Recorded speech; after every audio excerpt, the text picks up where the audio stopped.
কিছু কিছু দেখা যাচ্ছে?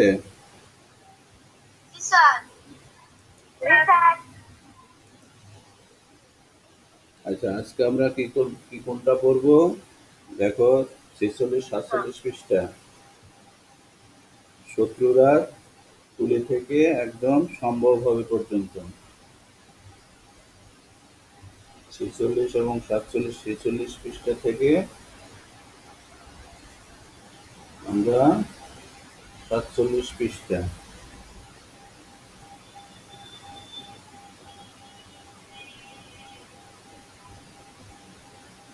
ঠিক আছে, আমরা এটা পড়বো। আমরা একটু খেয়াল করি, এই ছবিটা দেখো, বলতে পারো এই ছবিটা কার?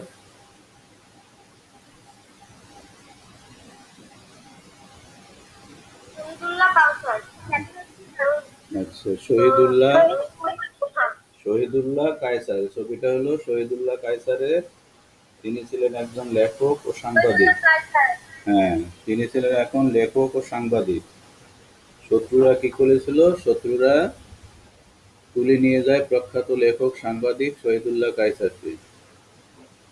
লেখক ও সাংবাদিক শহীদুল্লাহ কায়সারকে কারা তুলে নিয়ে যায়? শত্রুরা, মানে পাকিস্তানি সেনাবাহিনী, তাই না?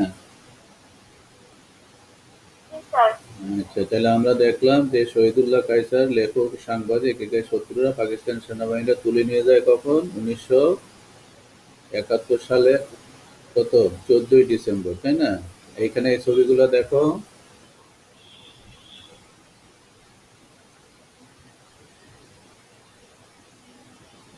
এই ছবিগুলা বলতে পারো ছবিগুলা কার?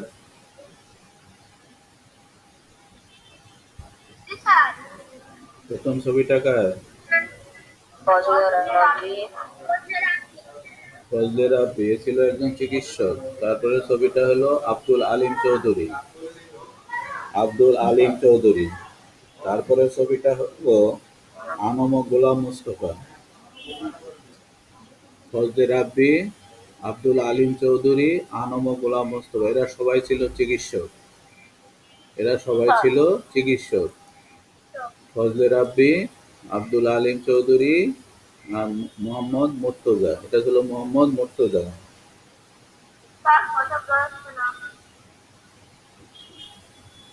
তারপরে দেখো এটাকে,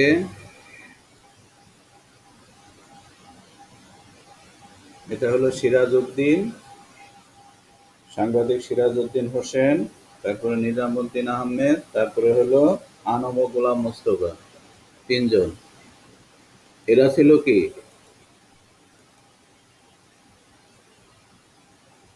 এই তিনজন ছিল সাংবাদিক। এই তিনজন ছিল সাংবাদিক। তাহলে দেখো, আমরা কার কার ছবি দেখলাম?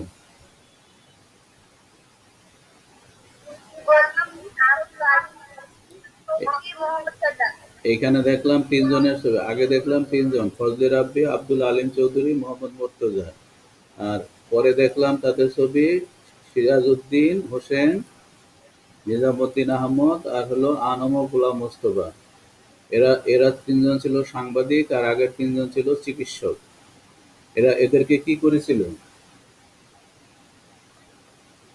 এদেরকেও পাকিস্তানি বাহিনী কি করেছিল? ধরে নিয়ে গিয়েছিল। এদেরকেও পাকিস্তান সাংবাদিক সিরাজউদ্দিন হোসেন, নিজামুদ্দিন আহমদ, আনম ও গোলাম মোস্তফা, প্রখ্যাত চিকিৎসক ফজলে রাব্বি, আব্দুল আলিম চৌধুরী, মোহাম্মদ মুর্তজাকেও একইভাবে ধরে নিয়ে যাওয়া হয়। ধরে নিয়ে যাওয়া হয় আরো বহুজনকে। এরা কেউই আর জীবিত ফিরে আসেননি। এরা কেউই আর জীবিত ফিরে আসেননি। ঠিক আছে? তাহলে এদের ছবিগুলা দেখলে তোমরা এখন চিনতে পারবে তো?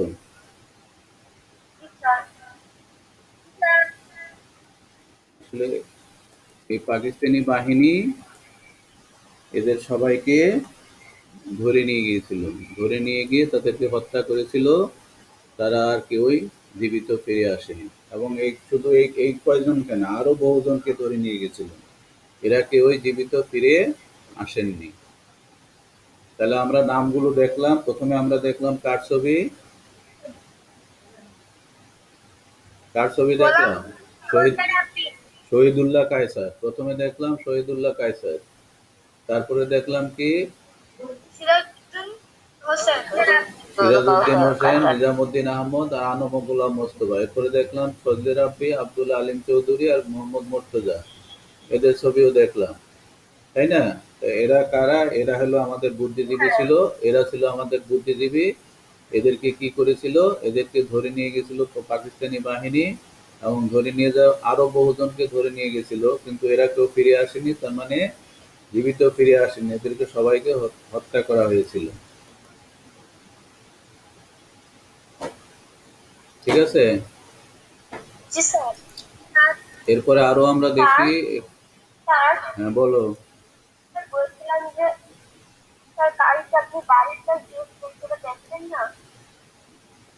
পরে আসছে, এখন এখন এই কাজের মধ্যে উঠে বললে হবে? বলো।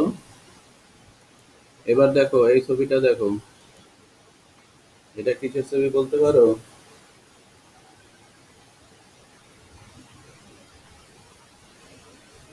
দেখেছো কোথাও? এটা হলো বৌদ্ধভূমি। বৌদ্ধভূমি মানে যেখানকে নিয়ে গিয়ে মানুষকে বধ করা হবে, হত্যা করা হয়। এইটা একটা তৈরি করা হয়েছে ওই বুদ্ধিজীবীদের স্মরণে। শহীদ বুদ্ধিজীবী, এখানে বৌদ্ধভূমি তৈরি হয়েছে রায়ের বাজারে। ঢাকার রায়ের বাজার আছে, মিরপুর রায়ের বাজার আছে, রায়ের বাজারে এটা তৈরি করা হয়েছে বৌদ্ধভূমি। এখানে কি করা হয়েছিল? এটা স্মৃতিসৌধ।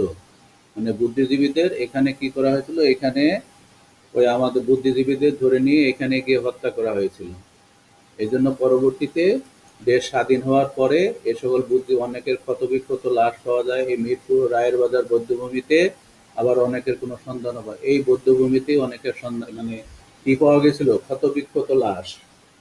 অনেক বুদ্ধিজীবীর ক্ষতবিক্ষত লাশ এখানে পাওয়া গেছিল। এই জন্য পরবর্তীতে দেশ স্বাধীন হওয়ার পরে এইটাকে কি করা হয়েছিল? ওদের যে বুদ্ধিজীবীদের স্মরণে একটা স্মৃতিসৌধ তৈরি করা হয়েছিল।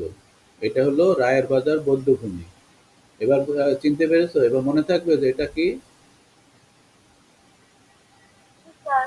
আচ্ছা, পরবর্তীতে দেখো এটা কি করছে।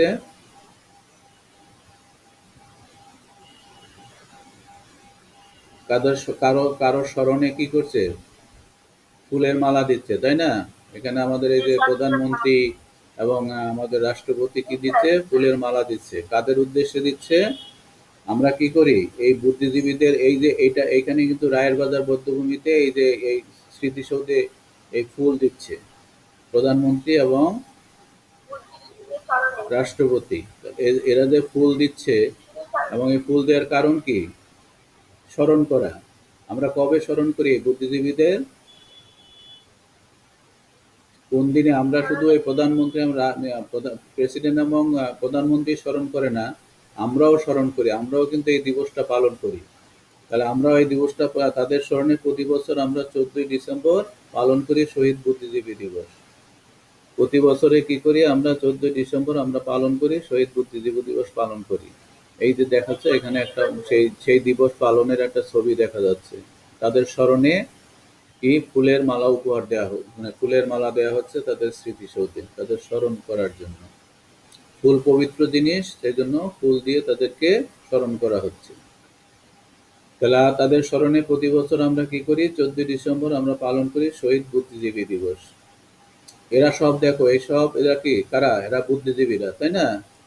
তো এই জাতির শ্রেষ্ঠ সন্তান ছিলেন তারা, কারা? এই বুদ্ধিজীবীরা। তাদের প্রাণদান আর আমরা কখনো ব্যর্থ হতে দেব না, আমরা তাদের স্মরণ করব চিরদিন।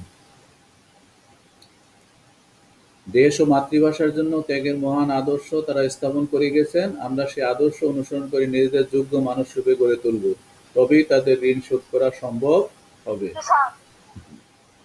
তাহলে আমাদের পড়া আজকে এইটুকুর মধ্যে ছিল। তাহলে এখন আমরা যে পড়াটুকু এখন আসলো আমাদের,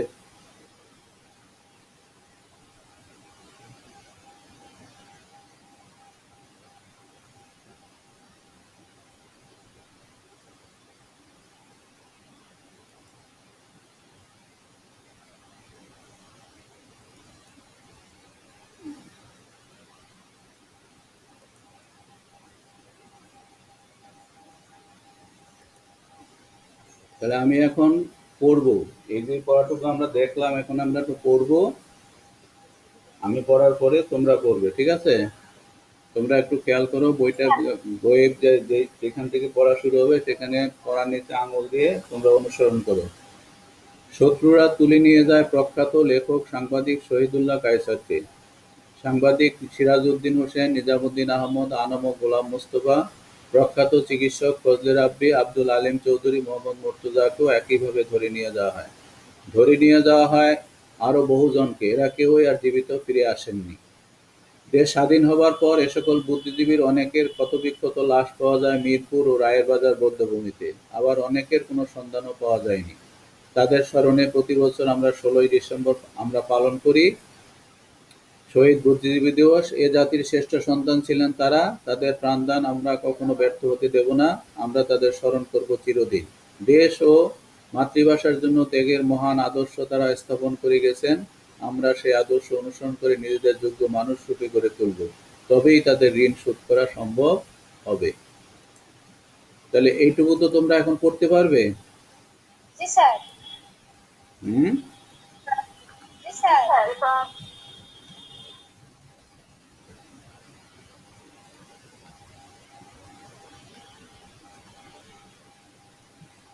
তাহলে এখন আমি বলছি কে পড়বে।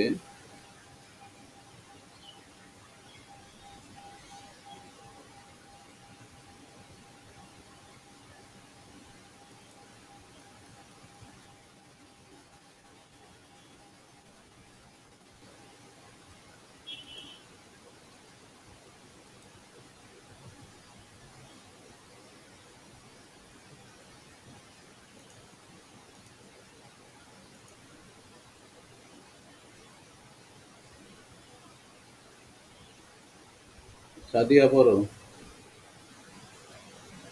শত্রুরা তুলে নিয়ে যায় প্রখ্যাত লেখক ও সাংবাদিক শহীদুল্লাহ কায়সারকে। সাংবাদিক সিরাজউদ্দিন হোসেন, নিজামুদ্দিন আহমদ ও আনম গোলাম মোস্তফা। আনম, এখানে বলো আনম না, আনম। আনম গোলাম মোস্তফা, প্রখ্যাত চিকিৎসক ফজলে রাব্বি, আব্দুল আলিম চৌধুরী, মোহাম্মদ মোর্তজাকে একইভাবে ধরে নিয়ে যাওয়া হয়। ধরে নিয়ে যাওয়া হয় আরো বহুজনকে, এরা কেউই আর জীবিত ফিরে আসেনি। আচ্ছা এই পর্যন্তই। এরপরে পড়ো এই জুলফিকার হাজি থেকে আসো।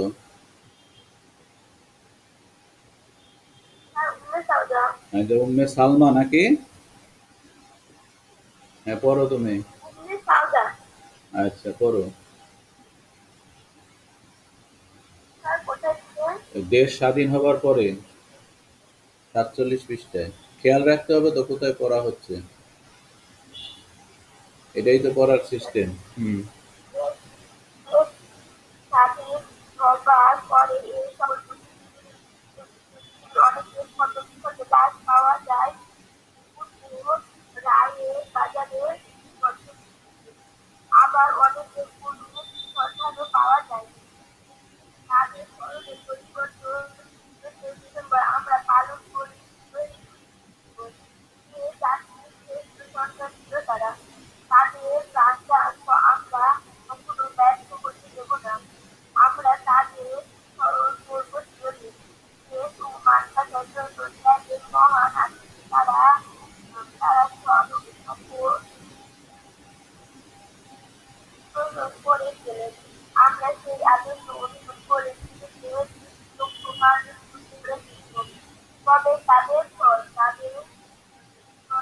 ঋণ তাদের শোধ ঋণ শোধ করা করা সম্ভব হবে। সম্ভব হবে না। ওকে, সম্ভব হবে। এবার প্রথম থেকে আবার পড়ো, মিতা।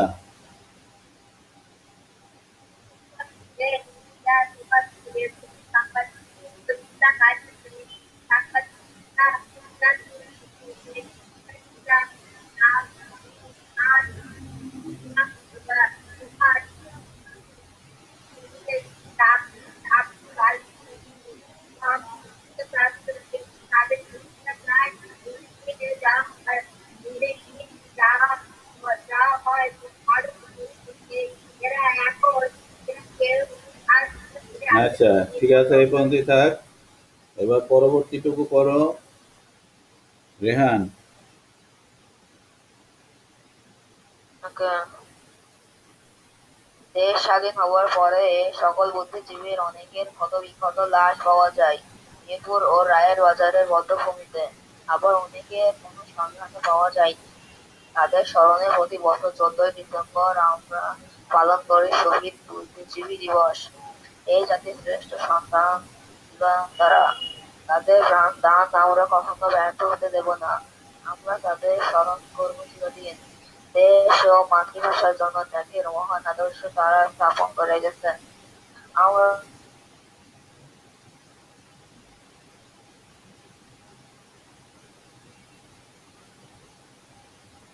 কি হলো?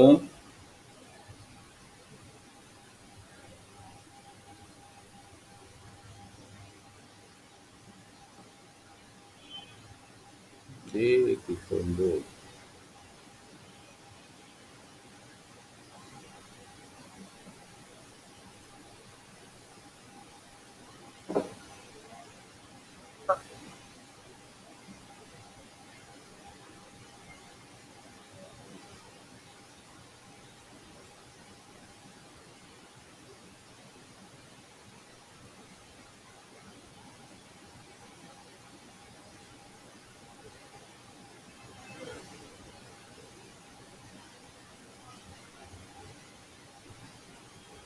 কি শোনা যাচ্ছে আমাকে?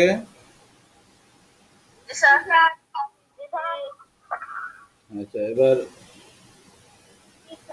রাইম পড়ো প্রথম থেকে, শত্রুরা।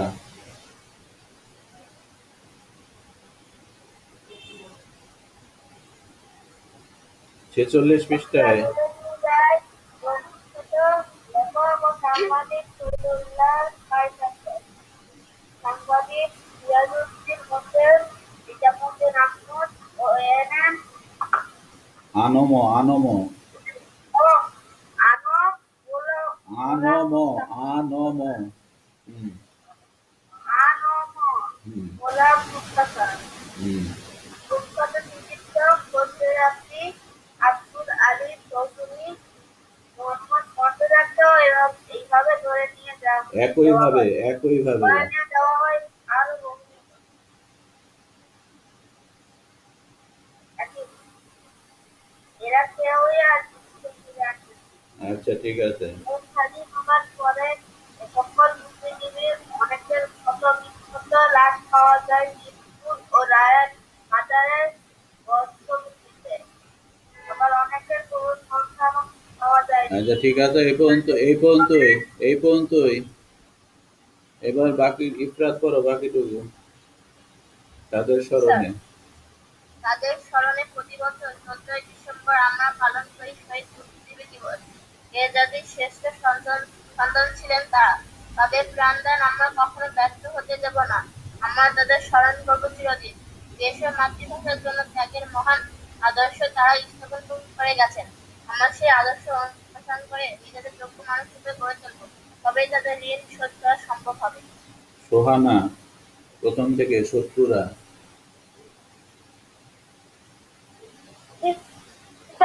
শত্রুরা। শত্রুরা তুলে নিয়ে যায় প্রত্যক্ষ লেখক ও প্রখ্যাত, প্রখ্যাত। সাংবাদিক শহীদুল্লাহ কায়সারকে, কায়সারকে, কায়সারকে। সাংবাদিক সিরাজউদ্দিন হোসেন, নিজাম উদ্দিন আহমেদ ও এভাবে পড়লে তো হবে না, ভালো করে শোনো। সাংবাদিক সিরাজউদ্দিন হোসেন, শোনো, আরো ভালো করে পড়তে হবে, তুমি এতক্ষণ শোনো ভালো করে। নিজামউদ্দিন আহমেদ ও আনমক তোমার তোমাকে আরো ভালো করে পড়তে হবে। হুম, তোমাকে আরো ভালো করে পড়াটা একটু রিডিংটা। প্রখ্যাত চিকিৎসক ফজলে আচ্ছা বন্ধ করো, তুমি বন্ধ করো। শোনো, আরো ভালো করে শব্দগুলো দেখো ভালো করে। আচ্ছা হাবিবুর এই সোহানা, একইভাবে ধরে নিয়ে যাওয়া হয় সোহানা বন্ধ করো। হাবিবুর রহমান, আরো পর্যন্ত আরে বন্ধ করো সোহানা। এই হাবিবুর রহমানে কে আছো? পরদিনে তুমি শত্রুরা এখান থেকে শুরু করো, পড়ো। চিত্র তুলে নিয়ে যান প্রখ্যাত লেখক ও সাংবাদিক শহীদুল্লাহ কাউসারকে কায়সারকে, কাউসার না, কায়সারকে। কাউসারকে কায়সার। কায়সার কায়সারকে। সাংবাদিক সিরাজউদ্দিন হোসেন, নিজামউদ্দিন আহমদ ও আ.ন.ম গোলাম মোস্তফা প্রধান প্রখ্যাত প্রখ্যাত চিকিৎসক। রাত্রি দেওয়ার ভয় আরো বহু জনকে ভালো করে শোনো, তুমি একটু আজীবন হাবিবুর রহমান, তুমি একটু ভালো করে শোনো, এই ভালো করে শুনে আবার একটু পড়া ভালো করে এগোনো। আচ্ছা আমি আরেকবার তোমরা আরেকবার একজন পুরাটা পড়ো তো। শোনো, তুমি শোনো, কে বলবে? আমি পড়বো পড়ো, তুমি পুরাটা পড়ো। শত্রুরা তুলে শোনো, নিয়ে তোমরা যায় যারা হয়নি তারা শোনো। প্রখ্যাত লেখক ও প্রখ্যাত সাংবাদিক কায়সারকে সাংবাদিক সিরাজউদ্দিন হোসেন, নিজামউদ্দিন আহমদ ও আ.ন.ম এইভাবে না, আনম, আনম। আ.ন.ম গোলাম মোস্তফা, প্রখ্যাত চিকিৎসক ফজলে রাব্বি, আব্দুল আলিম চৌধুরী, মোহাম্মদ মুর্তজাকেও একইভাবে ধরে নিয়ে যাওয়া হয় আরো বহু জনকে। এরা একই আর এরা কেউই জীবিত ফিরে আসেননি। দেশ স্বাধীন হবার পরে এই সকল বুদ্ধিজীবীর অনেকের ক্ষত বিক্ষত লাশ পাওয়া যায় মিরপুর ও রায়ের বাজারের বধ্যভূমিতে। আবার অনেকের কোনো সন্ধানও পাওয়া যায়নি। তাদের স্মরণে প্রতি বছর 14ই ডিসেম্বর। যে জাতির শ্রেষ্ঠ সন্তান ছিলেন তারা। তাদের প্রাণ দান আমরা কখনো ব্যর্থ হতে দেব না। আমরা তাদের স্মরণ করব চিরদিন। দেশ ও মাতৃভাষার জন্য ত্যাগের মহান আদর্শ তার স্থাপন করে গেছেন। আমরা সেই আদর্শ অনুসরণ করে নিজেদের যোগ্য মানুষ রূপে গড়ে তুলব। তবে তাদের ঋণ শোধ করতে করা সম্ভব হবে। আচ্ছা তাহলে আমরা এইটুকু রিডিং দেখলাম, তাই না? আচ্ছা আমি আরেকবার সবাইকে পড়ে শোনাচ্ছি। হ্যাঁ, যারা একটু অসহ্য, বারবার কেটে যাচ্ছে কেন তো? হুম? বারবার এটা হলে কি হয়?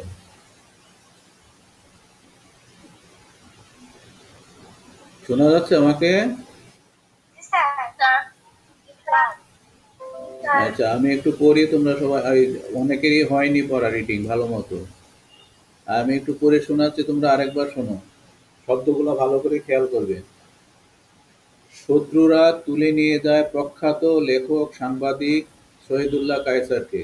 সাংবাদিক সিরাজউদ্দিন হোসেন, নিজামউদ্দিন আহমদ ও আ.ন.ম গোলাম মোস্তফা, প্রখ্যাত চিকিৎসক ফজলে রাব্বি, আব্দুল আলিম চৌধুরী, মোহাম্মদ মুর্তজাকেও একইভাবে ধরে নিয়ে যাওয়া হয় আরো বহুজনকে। এরা কেউই আর জীবিত ফিরে আসেননি। দেশ স্বাধীন হবার পরে এ সকল বুদ্ধিজীবীর অনেকের ক্ষতবিক্ষত লাশ পাওয়া যায় মিরপুর ও রায়ের বাজার বধ্যভূমিতে। আবার অনেকের কোনো সন্ধানও পাওয়া যায়নি। তাদের স্মরণে প্রতি বছর 14ই ডিসেম্বর আমরা পালন করি শহীদ বুদ্ধিজীবী দিবস। এ জাতির শ্রেষ্ঠ সন্তান ছিলেন তারা। তাদের প্রাণদান আমরা কখনো ব্যর্থ হতে দেব না। আমরা তাদের স্মরণ করব চিরদিন। দেশ ও মাতৃভাষার জন্য ত্যাগের মহান আদর্শ তারা স্থাপন করেছেন। করে গেছেন, আমরা সেই আদর্শ অনুসরণ করে নিজেদের যোগ্য মানুষরূপী করে তুলব, তবেই তাদের ঋণ শোধ করা সম্ভব হবে। আমাদের দাড়ি কমা কোথায় কোথায় আছে সেখানে দেখে, জ্যোতিচিহ্নগুলো দেখে সুন্দরভাবে করতে হবে। ঠিক আছে? তাহলে আমরা এই পড়াটা শেষ করলাম। এখন আমরা দেখব, এখন এই আমরা একটু খেয়াল করব, এখন দেখি নিচের শব্দগুলো অর্থ বলি ও লিখি। নিচের শব্দগুলোর অর্থ বলি ও লিখি। প্রখ্যাত, বধ্যভূমি, বিখ্যাত, বুদ্ধিজীবী, বিখ্যাত, ক্ষতবিক্ষত, স্মরণ, অনুসরণ, এগুলোর আমাদের অর্থ। তাহলে প্রখ্যাত অর্থ কি হবে? বিখ্যাত, আচ্ছা, বিখ্যাত হতে পারে, বিখ্যাত হতে পারে। আর কেউ? হ্যাঁ, বিখ্যাত, প্রসিদ্ধ। ঠিক আছে, তাহলে প্রখ্যাত মানে সবাই জানতে পারলে। জি স্যার, এবার বধ্যভূমি, বধ বা হত্যা করার স্থান, যেখানে বধ করা হয় বা হত্যা করা হয় সেটা হলো বধ্যভূমি। আর বুদ্ধিজীবী, একটু বড় কথা, যিনি সমাজ সম্পর্কিত জটিল চিন্তা ও গবেষণার ন্যায় বুদ্ধিবৃত্তিক কাজে জড়িত থাকেন। যিনি সমাজ সম্পর্কিত জটিল চিন্তা ও গবেষণার ন্যায় বুদ্ধিবৃত্তিক কাজে জড়িত থাকেন, তাকে আমরা বুদ্ধিজীবী বলি। আর ক্ষতবিক্ষত কি? আঘাতে আঘাতে ছিন্ন ভিন্ন হয়েছে এমন স্থান। আঘাতে আঘাতে ছিন্ন, আঘাতে আঘাতে ছিন্ন ভিন্ন হয়ে যাওয়া মানে দেহের সমস্ত অংশ ছিন্ন ভিন্ন হয়ে যাওয়া, সেটা হলো ক্ষতবিক্ষত। আচ্ছা, এটা আঘাতে আঘাতে ছিন্ন ভিন্ন এমন স্থান, বা আমরা দেহ বা শরীরও দিতে পারি। স্মরণ কি? স্মরণ মানে মনে রাখা, মনে রাখা বা মনে মনে বিগত বিষয়ের চিন্তা করা, মনে মনে বিগত বিষয়ের চিন্তা করা। আর অনুসরণ হলো অনুকরণ, কোনো কিছু অনুকরণ করা। তবে অনুসরণের মানে অনুকরণ আছে। তো এই হলো আমাদের প্রখ্যাত, বিখ্যাত, প্রসিদ্ধ, বধ্যভূমি, বধ বা হত্যা করার স্থান, বুদ্ধিজীবী, যিনি সমাজ সম্পর্কিত জটিল চিন্তা ও গবেষণা নিয়ে বুদ্ধিবৃত্তিক কাজে জড়িত থাকেন। আর ক্ষতবিক্ষত হলো আঘাতে আঘাতে ছিন্ন ভিন্ন হয়েছে এমন স্থান। আর স্মরণ হলো মনে মনে বিগত বিষয়ের চিন্তা করা। আর অনুসরণ হলো অনুকরণ। তাহলে তোমরা এখন অর্থগুলা বলতে পারবে?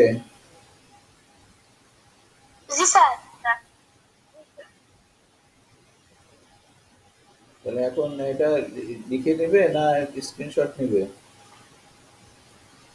স্যার এখন স্ক্রিনশট নেব। স্ক্রিনশট নিয়ে নাও, লিখবে পরে, খাতায় লিখবে পরে, স্ক্রিনশট নিয়ে পরে এগুলা লিখবে। ঠিক আছে? ওকে। আচ্ছা, জি স্যার, এরপরে আমরা বলি যে নিচের শব্দগুলো দিয়ে একটি করে বাক্য বলি ও লিখি। আচ্ছা, আগে বলি তারপরে লেখা হবে পরে। প্রখ্যাত দিয়ে একটা বাক্য বলো তো। প্রখ্যাত,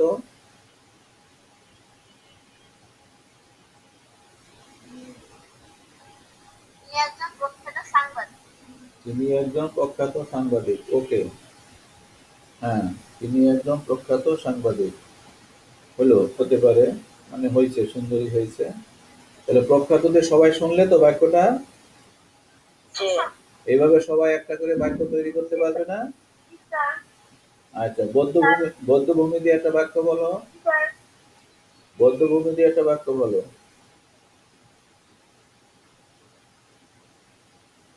বধ্যভূমিতে মুক্তিযোদ্ধা, বধ্যভূমিতে বুদ্ধিজীবীদের হত্যা করা হয়েছে। অনেকের ক্ষতবিক্ষত লাশ পাওয়া যায় মিরপুর ও রায়বাজারের মধ্যে।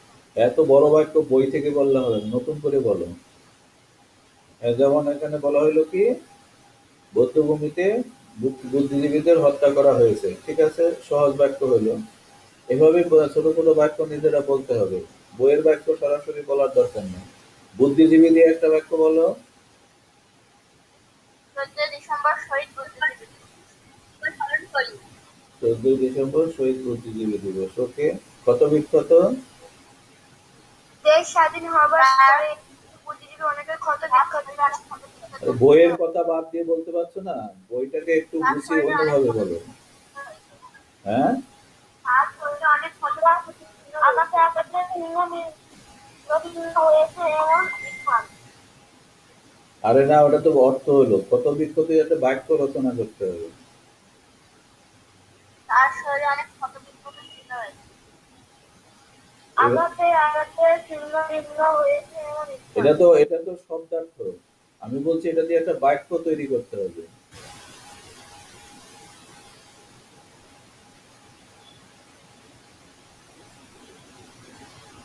আমরা কি বলতে পারি?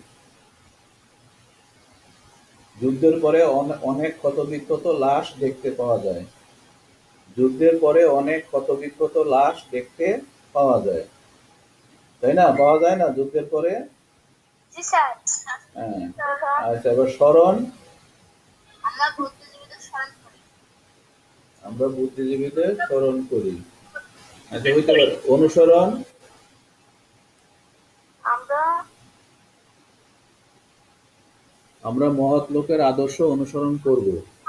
আমরা আমরা মহৎ লোকের আদর্শ অনুসরণ করব, এইভাবে আমরা বাক্য, তাহলে এই বাক্যগুলা কিন্তু তোমাদের এখন লিখতে হবে। এই শব্দগুলো দিয়ে বাক্য লিখো।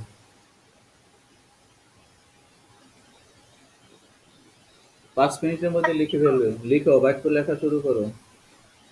যার যেটা মন চায় ছোট ছোট বাক্য লেখো, বড় বড় বড় বাক্য তৈরি করার দরকার নেই। যত ছোট বাক্য তৈরি করা যায়। আর বইয়ের বাক্য না লেখার চেষ্টা করবে, বইয়ের বাক্য লিখবে না।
ঠিক হয়েছে? জি স্যার। জি স্যার, হয়ে গেছে। এই যে প্রখ্যাত দিয়ে কি লিখেছো?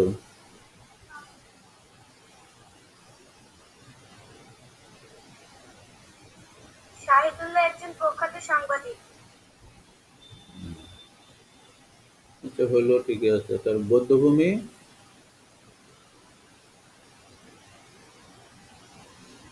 বুদ্ধিজীবীদের লাশ পাওয়া যায় বন্যভূমিতে বৌদ্ধভূমিতে। তাহলে একই যে বৌদ্ধভূমি আর বুদ্ধিজীবী দুইটা তো একই বাক্যে হয়ে যায়। এখানে বুদ্ধিজীবীও আছে, বৌদ্ধভূমিও আছে, তাহলে একটা বাক্য দিলে তো দুইটা বাক্য হয়ে যায়, তাই না? তো আমি স্যার, হ্যাঁ বলো। বুদ্ধিজীবী। 14ই ডিসেম্বর শহীদ বুদ্ধিজীবী দিবস পালন করা হয়। কত বিখ্যাত। দেশ স্বাধীন হওয়ার পর অনেক ক্ষতবিক্ষত লাশ পাওয়া যায়। এমনি আমরা বলতে পারি যুদ্ধের পরে অনেক ক্ষত বিক্ষত লাশ পাওয়া যায়, যুদ্ধের পরে। বা আমরা বলতে পারি যে আহ,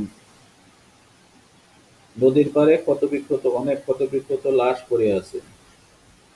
এভাবে বিভিন্ন রকম বাক্য বলা যায়। আচ্ছা, স্মরণ।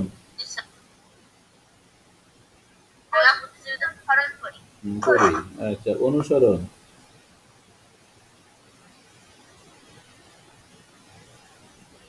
আমরা সে আদর্শ অনুসরণ করে নিজেদের যোগ্য মানুষ রূপে গড়ে তুলব। ও তো বইয়ের বাক্য অত বড় বড় বাক্য দরকার আছে? আমি বললাম ছোট ছোট বাক্য লিখতে। আমরা মহৎ লোকের আদর্শ অনুসরণ করি, হয়ে গেল, তাই না? আমরা মহান বা মহৎ জি লোকের স্যার। আদর্শ অনুসরণ করি। এক কথাই শেষ। ওকে, ঠিক আছে। তাহলে আমরা সবাই যাদের হয়নি তারা একটু ঠিক করে এবার দেখো তো, এই প্রশ্ন শহীদ সাহেব কে ছিলেন, তিনি কিভাবে শহীদ হন? শহীদ সাহেব কে ছিলেন?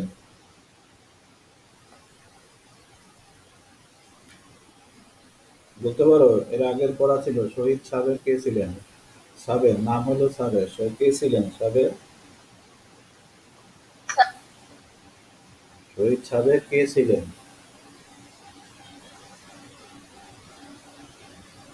তিনি ছিলেন মেধাবী লেখক ও সাংবাদিক।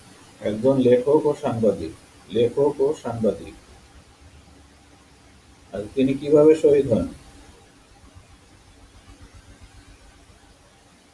1971 সালে 25শে মার্চ রাতে তিনি পত্রিকা অফিসে পাকিস্তানি সৈন্যদের দেওয়া আগুনে পুড়ে মারা যান।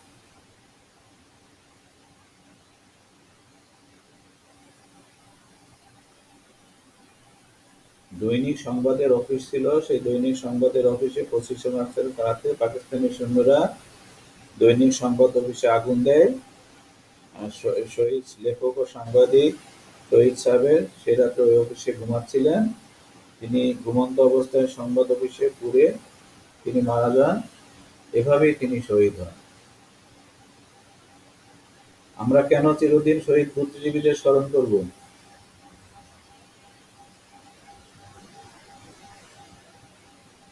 স্যার এবার বলেন। আমরা কেন চিরদিন শহীদ বুদ্ধিজীবীদের স্মরণ করব? আমি বলি, আগে শোনো। আমরা কেন চিরদিন শহীদ বুদ্ধিজীবীদের স্মরণ করব? শহীদ বুদ্ধিজীবীরা আমাদের জাতির শ্রেষ্ঠ সন্তান। শহীদ বুদ্ধিজীবীরা আমাদের জাতির শ্রেষ্ঠ সন্তান। তারা স্বাধীনতার জন্য প্রাণ দিয়েছেন। তারা স্বাধীনতার জন্য প্রাণ দিয়েছেন। এই জন্য আমরা তাদের চিরদিন স্মরণ করব। কথাটুকু এইটুকুই অনেক বলা হবে। হ্যাঁ, তাহলে কি করব? আমি কি বললাম? শহীদ বুদ্ধিজীবীরা আমাদের জাতির শ্রেষ্ঠ সন্তান। তারা স্বাধীনতার জন্য প্রাণ দিয়েছেন। এই জন্য আমরা তাদের চিরদিন স্মরণ করব। তোমরা আরো একটু অন্যভাবে লিখতে পারো, এটা তোমাদের মতো করে গুছিয়ে লিখবে। আচ্ছা, কোন দিনটিকে শহীদ বুদ্ধিজীবী দিবস পালন করা হয়? 14ই ডিসেম্বরকে 14ই ডিসেম্বর শহীদ বুদ্ধিজীবী দিবস পালন করা হয়। কেন পালন করা হয়? কারণ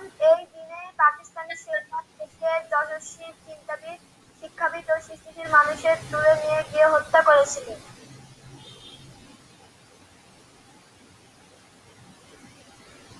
এই দিনে কি করা হয়েছিল? এদেশের যে বিখ্যাত বিখ্যাত চিন্তাবিদ ছিল, শিক্ষাবিদ ছিল এবং সৃষ্টিশীল মানুষ ছিল, তাদেরকে কি করা হয়েছিল? হত্যা করা হয়েছিল, তাই তো? নিয়ে হত্যা করা হয়েছিল।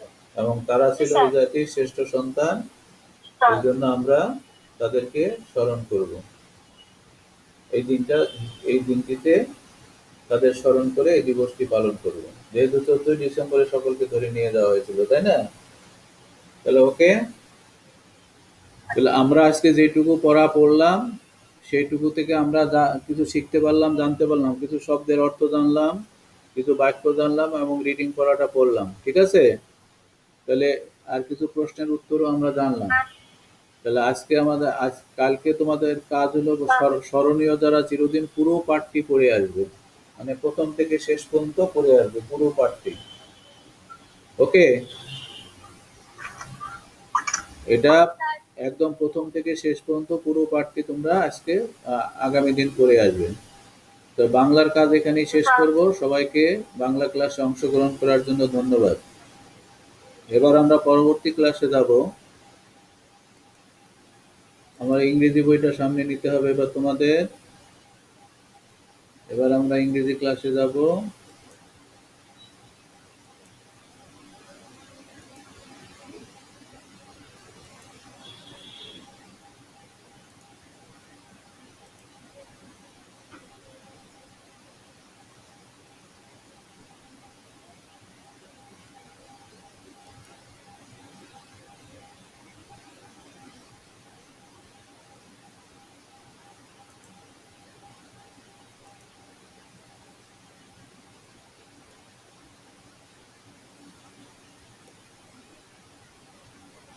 নুরাজ বই নিয়েছে স্যার?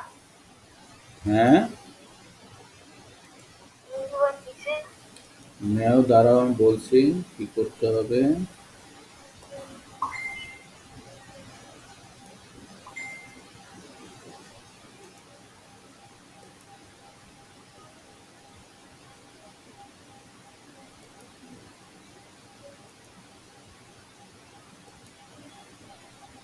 আচ্ছা, আমাদের কাজ ছিল, আমরা কি কোথায় পড়ছিলাম? Unit 9 occupations. আজকে আমরা পড়ব লেসন 7-8 আই থেকে কে পর্যন্ত, পেজ 37, পেজ 37। ওকে, এখন আমি জি স্যার। পেজ 37, তোমরা বই বের করেছো? স্যার করেছি। আচ্ছা, স্যার এখানে করেছি। দেখো, এবার আমি পড়ে শুনছি, দেখো পড়ছি, তোমরা শোনো ভালো করে। Capital letter, full stop and question mark. Capital letter, full stop and question mark. Capital letter, what do you mean capital letter? Capital letter তো চিনো তোমরা? ক্যাপিটাল লেটার জি চিনো? স্যার। আমাদের লেটার কয়টা লেটার আছে? লেটার কয়টা? ক্যাপিটাল লেটার কয়টা letter? দুইটা। হ্যাঁ, লেটার আছে কয়টা? দুইটা। কি কি? Capital letter and small letter. Capital letter ও small. Capital letter, small letter. তাহলে ঠিক, ক্যাপিটাল লেটার, স্মল লেটার আমরা লিখতে পারি। জি স্যার। আচ্ছা, ফুল স্টপ চিনো? ফুল স্টপ, জি স্যার। এটা ফোটার মতো। আর কোশ্চেন মার্ক? জি স্যার। আচ্ছা, এখানে বলা হচ্ছে, এবার দেখি আমরা, we use capital letters at the beginning of every sentence. We use capital letters at the beginning of every sentence. আমরা প্রত্যেকটা সেন্টেন্সের শুরুতে ক্যাপিটাল লেটার ব্যবহার করি। For names of people, places, days and months. মানুষের নাম, জায়গার নাম, দিনের নাম এবং মাসের নামের পূর্বেও আমরা ক্যাপিটাল লেটার ব্যবহার করি। খেয়াল রাখুন, প্রত্যেকটা সেন্টেন্সের প্রথম লেটারটা হবে ক্যাপিটাল লেটার। আর কোনো নাম, নামের নামের ক্ষেত্রে হবে ক্যাপিটাল লেটার। সেটা কি লোকের নাম, জায়গার নাম, দিনের নাম, মাসের নাম। তাহলে ক্যাপিটাল লেটার আমরা কোথায় ব্যবহার করি এখানে আমরা জানতে পারলাম।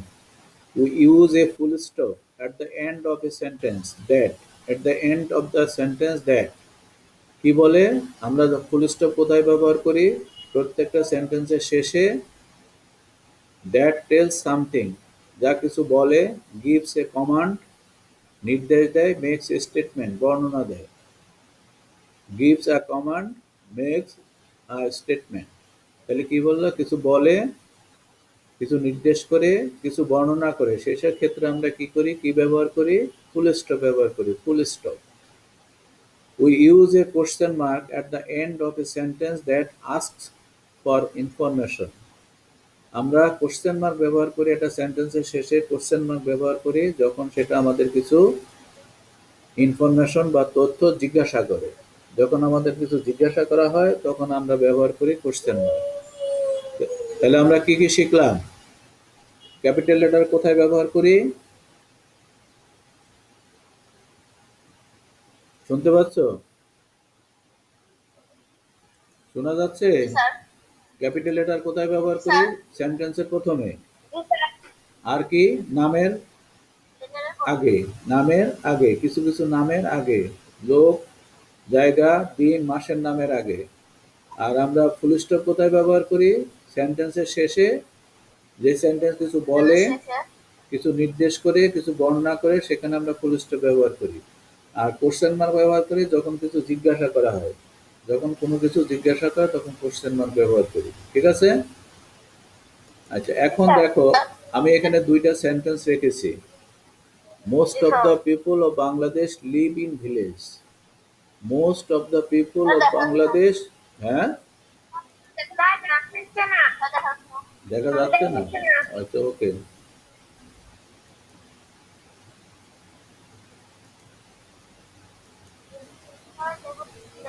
আচ্ছা দেখছি আমি ব্যবস্থা করছি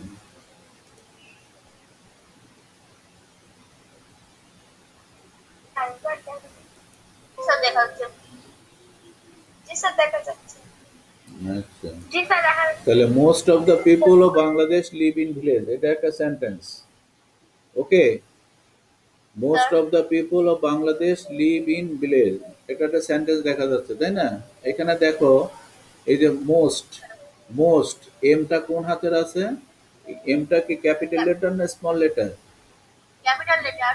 তাহলে এখানে এটা কেন ক্যাপিটাল লেটার। এই যে সেন্টেন্সের প্রথমে দেখো এই যে ক্যাপিটাল লেটার ইউজ হয়েছে সেন্টেন্সের প্রথমে ক্যাপিটাল লেটার ঠিক আছে আর দেখো এখানে দেখো বাংলাদেশ বিটা ক্যাপিটাল লেটার না স্মল লেটার ক্যাপিটাল। কেন ক্যাপিটাল কেন ক্যাপিটাল ক্যাপিটাল লেটার। কেন এটা একটা জায়গার নাম বা স্থানের নাম এই জন্য ক্যাপিটাল লেটার আর এখানে দেখো কি ব্যবহার হয়েছে এখানে এই যে লাল দাগ কি ব্যবহার হয়েছে ফুল স্টপ এই ফুল স্টপটা কি সেন্টেন্সের শেষে না শেষে ব্যবহার হয়েছে না স্যার। এটা কি ব্যবহার করে এটা একটা দেশের আর কি most of the people of Bangladesh live in বাংলাদেশের অনেক লোক গ্রামে বাস করে তাহলে সেন্টেন্সটা একটা বর্ণনা সেই জন্য এই যে সেন্টেন্সের শেষে ক্যাপিটাল লেটার ব্যবহার হয়েছে সরি ফুল স্টপ ব্যবহার হয়েছে আর এখানে আরেকটা সেন্টেন্স দেখো what is your name what is your name এই যে প্রথমটা সেন্টেন্সের প্রথমে ক্যাপিটাল লেটার আর শেষে এখানে জিজ্ঞাসা করছে কিছু তথ্য জিজ্ঞাসা করছে যার জন্য এখানে হয়েছে কোশ্চেন মার্ক এখানে আর ফুল স্টপ হয়নি তাহলে আমরা বুঝতে পারলাম যে কোথায় ক্যাপিটাল লেটার হবে কোথায় ফুল স্টপ হবে কোথায় কোশ্চেন মার্ক হবে জি স্যার। আচ্ছা ওকে তাহলে নাও দেখো এখানে একটা উদাহরণ দেওয়া হয়েছে rewrite them correctly using cursive handwriting cursive লিখতে হবে তোমরা এখন কার্সিভ লিখো না তোমরা দেখো এখানে এই যে টি এটা ছোট হাতে ছিল হবে কি এটা ছিল স্মল লেটার হবে ক্যাপিটাল লেটার হবে এখানে নাম সাম্মি তাহলে এখানে হবে ক্যাপিটাল লেটার ওকে তাহলে এখন এই যে 1 2 3 4 5 6 এইগুলা কি অবস্থায় আছে এখানে কোনো এগুলা কিছু এগুলা কি কারেক্ট আছে না রং আছে না স্যার রং। তাহলে এখন তোমরা এগুলাকে শুদ্ধ করে লিখো তোমরা এখন এই কার্সিভ লিখতে হবে না, তোমরা এখন এই বাক্যগুলাকে যেভাবে লেখো এখানে শুদ্ধ করে লিখো, দ্রুত খাতায় লেখো। এখানে কোথায় ক্যাপিটাল লেটার হবে, কোথায় ফুল স্টপ হবে, কোথায় কোশ্চেন মার্ক হবে, সেটা লিখবে। ওকে? জি স্যার। আচ্ছা, শুরু করে দাও, দ্রুত কাজ করো।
স্যার হয়ে গেছে। খাতা দেখাও,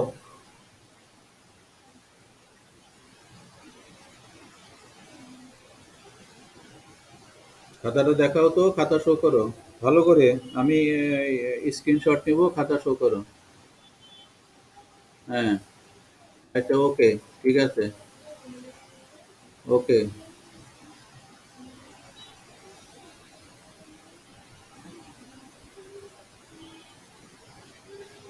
স্যার হয়ে গেছে। খাতা শো করো,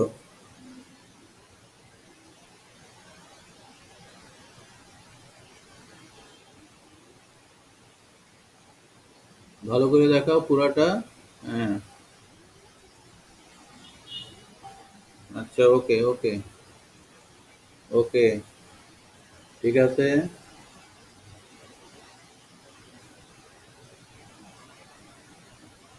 কি বাকিদের এখনো হয়নি নাকি?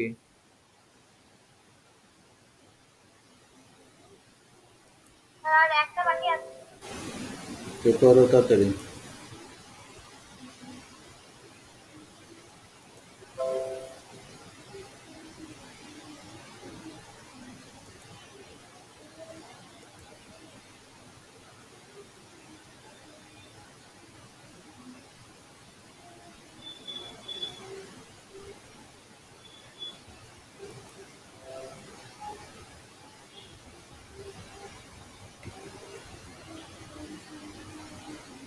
স্যার হয়ে গেছে।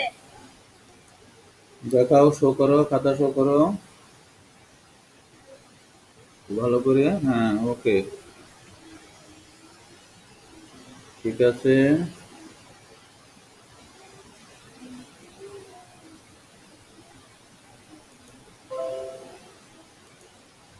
আচ্ছা, আমরা তো দেখলাম, অনেকেরই দেখলাম, এবার দেখো।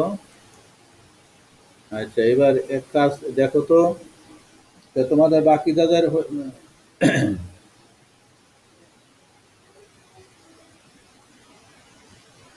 তাহলে এখানে দেখো, এখানে কি ছিল, প্রথমে এই ডব্লিউটা কি হবে, বড় হাতের হবে না, ক্যাপিটাল লেটার হবে, আর এখানে ফুল স্টপ হবে, তাই তো?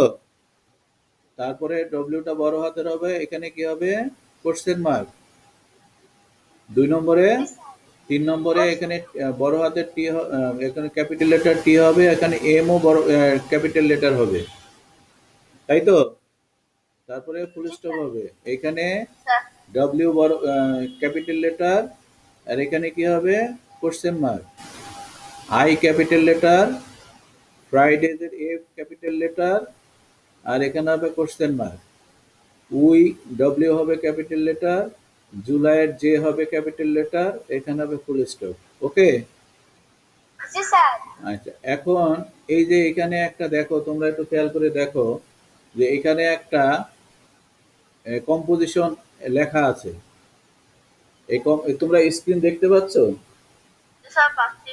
এই স্ক্রিনে দেখো একটা, এই কম্পোজিশনটা লেখা আছে, কিন্তু কম্পোজিশনটায় ক্যাপিটাল লেটার আর ফুল স্টপ এগুলা ঠিক মতো বসানো নেই। তা তোমরা দেখে ঠিক করো যে কোথায় কোথায় আসলে ক্যাপিটাল লেটার হবে, কোথায় কি ভুল আছে, তোমরা একটু খেয়াল করো। দেখতে পাচ্ছ না?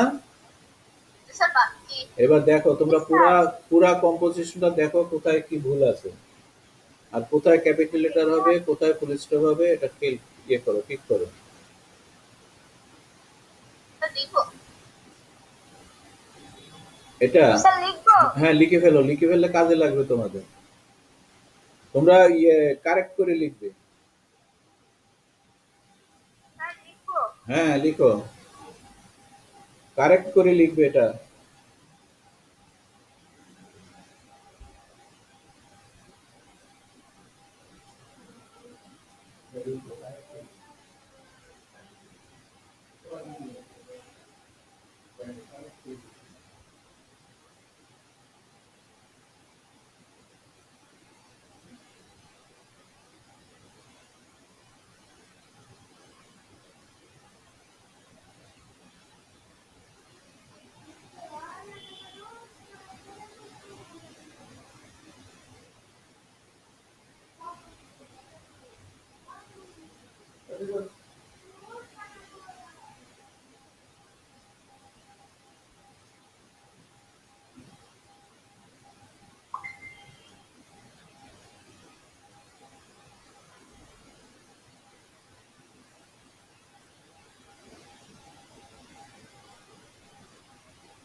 হয়েছে?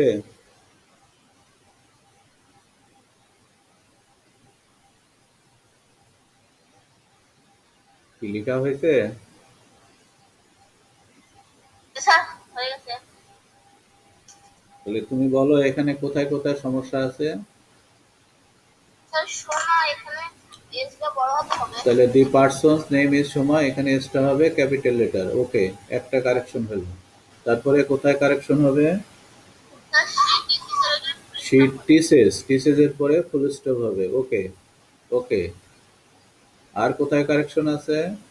শি ওয়ার্কস ইন এ হ্যাঁ, কলেজের এসটা বড় হতে হবে। এখানে এসটা হবে বড় হাতের, ঠিক আছে। আচ্ছা ওকে। স্যার তাহলে এখানে আমি এটাকে কারেকশন করে ফেলি, তাহলে এখানে হবে কি আমরা যেটা পেলাম, না এখানে পরে কারেকশন দেখাচ্ছি। তাহলে এখানে এসটা হবে বড় হাতের নাকি? ও, এসটা জি বড় স্যার। হাতের হবে। আচ্ছা ওকে। তারপরে আর কোথায় ভুল আছে? শি লাইকস হার সব ফেস মাস্ক, এই শি এর বড় হতে হবে আর ভেরি এ- মাসের উপরে। এখানে সি বড় হাতের হবে? এখানে তো সেন্টেন্স শুরু হচ্ছে না। জি না স্যার। এটা ছোট হাতেরই থাকবে, এটা যা আছে তাই থাকবে, তাই না? স্যার এটা যা আছে তাই থাকবে। তারপরে কোথায় ভুল আছে দেখো তো। মাসের উপরে পুলিশ। হ্যাঁ, ভেরি মাসের পরে না, ফুল স্টপ হবে না। She likes her job very much, এখানে তো ফুল স্টপ হবে না, কারণ এখানে এই যে অ্যাজ আছে, এটা তো একটা সেন্টেন্স পুরাটা, ঠিক আছে, পুরাটা একটা সেন্টেন্স। আচ্ছা, তারপরে কোথায় ভুল আছে? এখানে ফুল স্টপ হবে না। তারপরে কোথায় আছে এই যে হার, এই এইচটা কি হবে? বড় স্মল, হাতের। এখানে ক্যাপিটাল হবে, তাই না? এইখানে একটা ভুল আছে, ক্যাপিটাল হবে। ওকে। তাহলে এইখানে এই যে ভুলগুলা ছিল এটা সংশোধন করে এখানে লেখা হলো, দেখুন। ঠিক আছে? তাহলে সবই তো তোমরা পেরেছো নাকি? তাহলে এবার বুঝতে পেরেছো তো? জি স্যার। আচ্ছা ওকে। তাহলে ইংরেজি ক্লাস আমরা এখানেই শেষ করব। তাহলে এইখানে তোমরা এই যে নিজেরা আবার ওই কার্সিভ লেটারটা তোমরা নিজেরা বাসায় করবে, ঠিক আছে? ওই যে বাক্যগুলা কার্সিভ লেটারে লিখবে। ওকে। স্যার স্যার আচ্ছা, কোনগুলা? ওই যে বাক্যগুলা তোমরা করলে না, এই যে আমাদের 37 পৃষ্ঠার যে 1 2 3 4 5 6 যেগুলো লিখলাম না কারেক্ট করে, জি ওগুলাকে স্যার। কার্সিভ কার্সিভ লিখবে, কার্সিভ হ্যান্ড রাইটিং করবে। জি স্যার। আচ্ছা ওকে। এবার আমরা গণিত বিষয় নিয়ে আলোচনা করব। তাহলে তোমরা বাড়ির কাজ দেবেন না। বাড়ির কাজ তো ওই যে তোমরা এগুলো এই যে ফুল স্টপের ক্যাপিটাল লেটার, তারপর ফুল স্টপ, স্যার অঙ্ক। কোশ্চেন মার্কে ব্যবহার করবে এবং কার্সিভ হ্যান্ড রাইটিং লিখবে, এটাই তো বাড়ির কাজ। ওকে। জি স্যার। স্যার আচ্ছা, এবার আমরা গণিত গণিত বিষয় নিয়ে শুরু করব।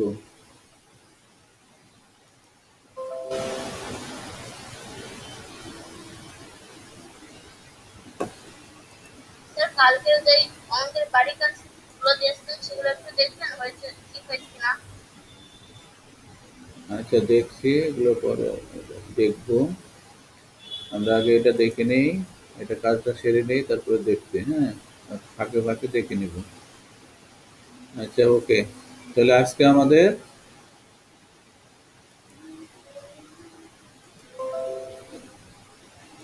গণিত বিষয় নিয়ে এখন আলোচনায় যাব। তা আমরা গতদিন কি নিয়ে আলোচনা করেছিলাম? অপ্রকৃত ও মিশ্র ভগ্নাংশ নিয়ে আলোচনা করেছিলাম, তাই না? জি হ্যাঁ, স্যার। আমাদের আলোচনা ওই অপ্রকৃত মিশ্র ভগ্নাংশে আছে, কিন্তু আমাদের আজকের কাজ হলো নতুন কাজ। আমরা দেখি, আমরা গতকালও এই ধরনের কাজ করেছিলাম, কিন্তু সেখানে পূর্ণ সংখ্যা ছিল না।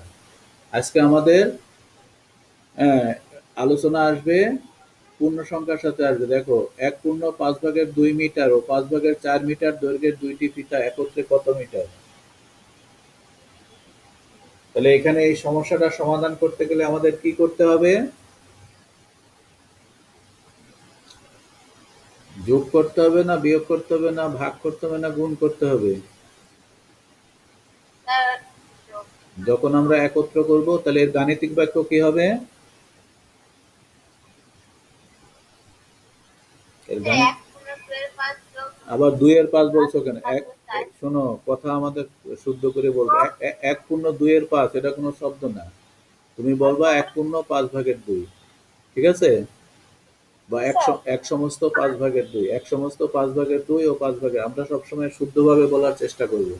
তাহলে এখানে গাণিতিক বাক্য হবে 1/5/2 যোগ 5/4। এটা হলো গাণিতিক বাক্য, তাই তো? জি স্যার। এখন যদি কোনো সমস্যার গাণিতিক বাক্য লিখতে বলে, তাহলে তোমাদের প্রথমে গাণিতিক বাক্যটাই লিখতে হবে।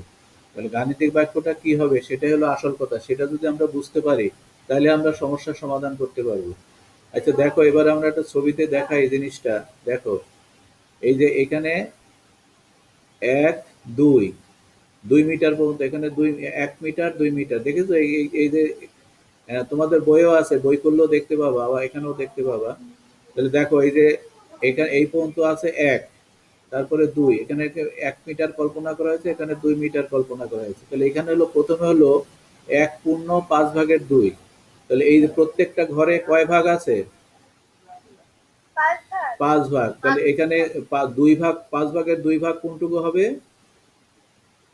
এখানে তো হলো 1 পূর্ণ, আর 5 ভাগের 2 ভাগ 1 ভাগ 2 ভাগ, তাহলে এই পর্যন্ত হবে না? জি স্যার। আচ্ছা, আর 5 ভাগের 4 কতটুকু হবে? এখানে 1 ভাগ 2 ভাগ 3 ভাগ, এই যে 4 ভাগ। তাহলে 5 ভাগের 4 ভাগ কতটুকু হবে? এই যে এই পর্যন্ত যাবে, তাই না? যাবে? তাহলে এখানে তাহলে মোট কতটুকু হলো দেখো তো। এখান থেকে ছবির থেকে বলো মোট কতটুকু হলো। এখানে হলো 2, এই পর্যন্ত হলো 2, কিন্তু এখান থেকেও এইটুকু বেড়ে গিয়েছে। তাহলে এইটুকু কত? 3। 5 ভাগের 1। এটুকু 5 ভাগের 1 না? জি স্যার। এই এক একটা ভাগ 5 ভাগের 1 না? তাহলে 2 পূর্ণ 5 ভাগের 1 মিটার। তাহলে আমরা উত্তর পেয়ে গেলাম, মোট এখানে কতটুকু আছে? 2 পূর্ণ 5 ভাগের 1 মিটার। তাহলে একত্রে কত হবে? 2 পূর্ণ 5 ভাগের 1 মিটার হবে ফিতা। আমরা কিন্তু এই এই ছবির সাহায্যে পেয়ে গেলাম উত্তরটা। তাহলে ছবিতে আমরা কতটুকু পেলাম? সম্পূর্ণ। সম্পূর্ণ পেলাম না, 2 পূর্ণ 5 ভাগের 1। এটাকে আরো আছে, এটাকে আমরা ধরে এখানে হলো 1, এখানে হলো 2, তাহলে আর প্রত্যেকটা ঘর আছে 5 ভাগ করা। তাহলে এখানে এইটুকু হলো 5 ভাগের 1, তাহলে 2 পূর্ণ 5 ভাগের 1 মিটার। তাহলে এখানে এটা যোগ করলে কতটুকু ফিতা হবে? একত্রে কতটুকু ফিতা হবে? 2 পূর্ণ 5 ভাগের 1 মিটার ফিতা হবে। এটা বুঝতে পেরেছো? জি স্যার। এখন আমরা দেখি, কি বোঝা গেছে না বুঝতে পারোনি? বুঝতে পেরেছি স্যার। আচ্ছা, বুঝতে পারলে দেখো, এখন এই যোগটা আমরা কিভাবে করলাম সেটা আমরা দেখি। এই যোগটাকে আমরা এইভাবে করতে পারি, 1/5/2 আমরা 1+5/2 ভেবে সমাধান করি। মনে করো 1/5/2, 1 আছে আর 5/2 আছে, 1+5/2, এইটা ভেবে আমরা আগে চেষ্টা করি কি করা যায়। আমাদের ছিল এরকম, 1/5/2 যোগ 5/4 ছিল। ছিল। জি স্যার। এবার আমরা এই যে ভেঙে লিখলাম, 1/5/2 আমি ভেঙে লিখলাম 1+5/2 আর যোগ 5/4। তাহলে 1 থেকে গেল, আর এখানে কত হলো? 2 আর 4 যোগ করলে কত হয়? 6। তাহলে এই ফাঁকা ঘরে কত হবে? 6। 6। ঠিক আছে? এবার জি দেখো, স্যার। 1 আর এই 6 ভাগ 5 কে ভাঙলে কত হবে? 6 ভাগ 5 গতকাল দেখাইছিলাম, 5/5 যোগ 5/1 দেখাইছিলাম। জি স্যার। তাহলে 5/5 মানে 1, 5/5 মানে 1, আর এই 5/1। তাহলে কত হলো? এখানে 1 আর 1 কত হলো যোগ করে? 2। 2। তাহলে 2 পূর্ণ 5/1। তাহলে উত্তর 2 পূর্ণ 5/1 মিটার। আমরা কি আমরা এমনি ছবিতে কি 2 পূর্ণ 5/1 মিটার পেয়েছিলাম? জি না স্যার। পাইনি? জি স্যার, পেয়েছিলাম। পেয়েছিলাম। তাহলে সেই একই উত্তর আসলো যোগ করে। আসলো? জি স্যার। এটাকে আমরা অন্যভাবে দেখি, আমরা মিশ্র ভগ্নাংশকে অপ্রকৃত ভগ্নাংশে পরিণত করে সমাধান করি, দেখি কি হয়। এইবার দেখো, এই এই মিশ্র ভগ্নাংশটাকে অপ্রকৃত ভগ্নাংশ করব, মনে আছে? কিভাবে করতে হবে? জি স্যার। কিভাবে বলো তো? কিভাবে করতে হবে বলো?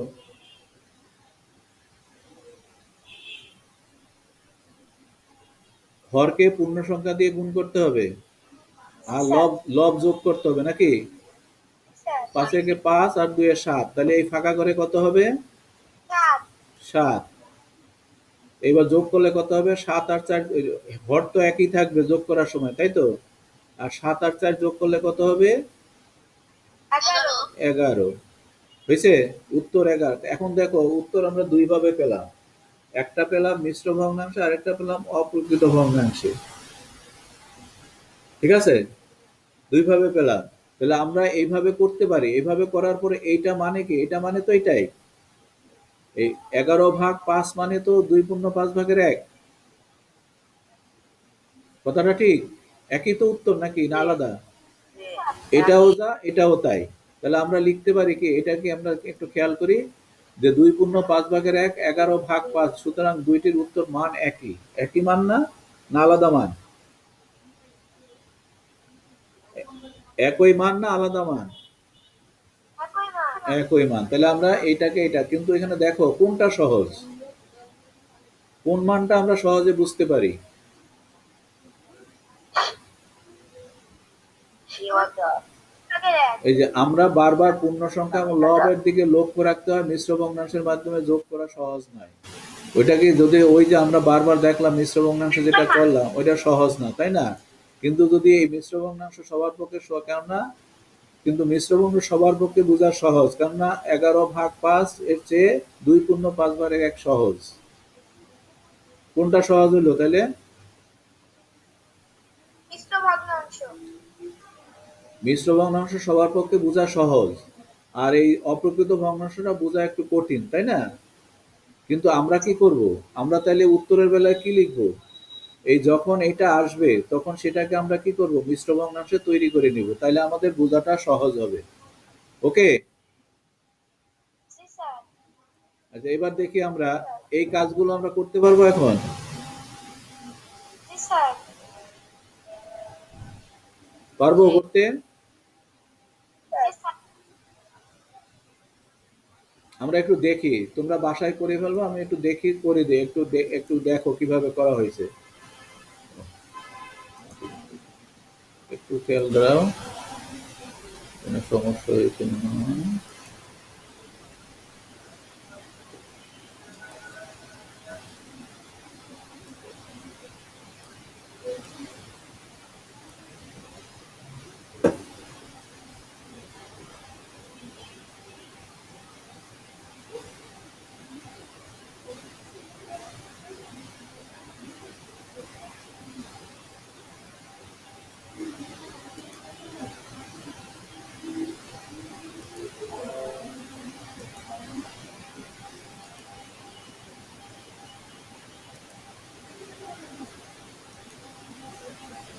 এটা দেখো কিভাবে করা হয়েছে, খেয়াল করো একটু।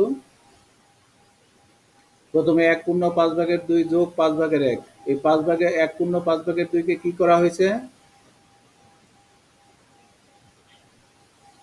যোগ করা হয়েছে। যোগ তো করা হয়েছে, কিন্তু 1/5 কে আমরা আগে কি করেছি, কোন ভগ্নাংশে পরিণত করেছি? 1/5 ছিল মিশ্র ভগ্নাংশ, সেটাকে আমরা কি করেছি?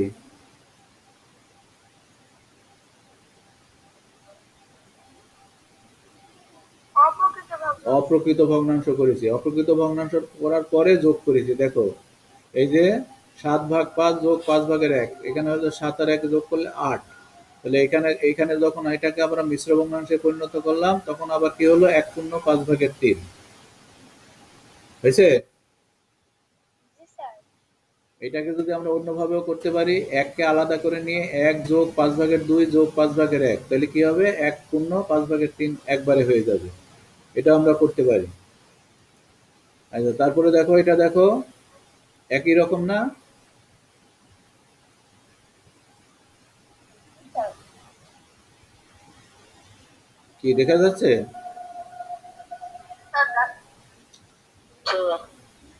জি স্যার। দেখাচ্ছে। একটু দেখে নাও, দেখে নিলে তোমরা করতে পারবা, এমনিও তোমরা পারবে অবশ্য। এবার এটা দেখো, এই চারটেই দেখো তোমরা।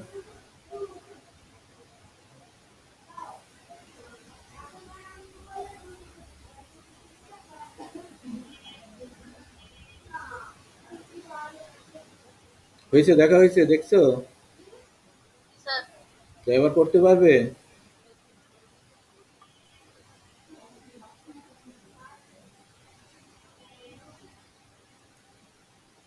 তারপর দেখো আরো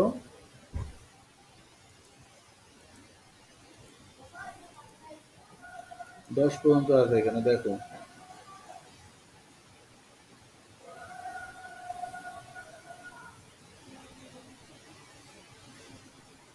এবার বিয়োগও আছে, দেখো এখান থেকে 6 থেকে বিয়োগ, 6 নম্বর থেকে বিয়োগ করা আছে যে একইভাবে 5 থেকে 8, 8 ভাগ 5 বিয়োগ 5/2, তাহলে এখানে 5, 8 থেকে 2 বাদ দিলে 6, এটাকে আমরা মিশ্র ভগ্নাংশ 1/5/1।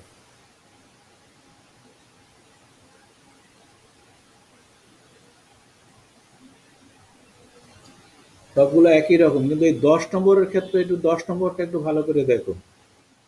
3 বিয়োগ 3/2, এটাকে আমি লিখলাম এই 9/3। কেন লিখলাম? এটা কোথা থেকে আসলো?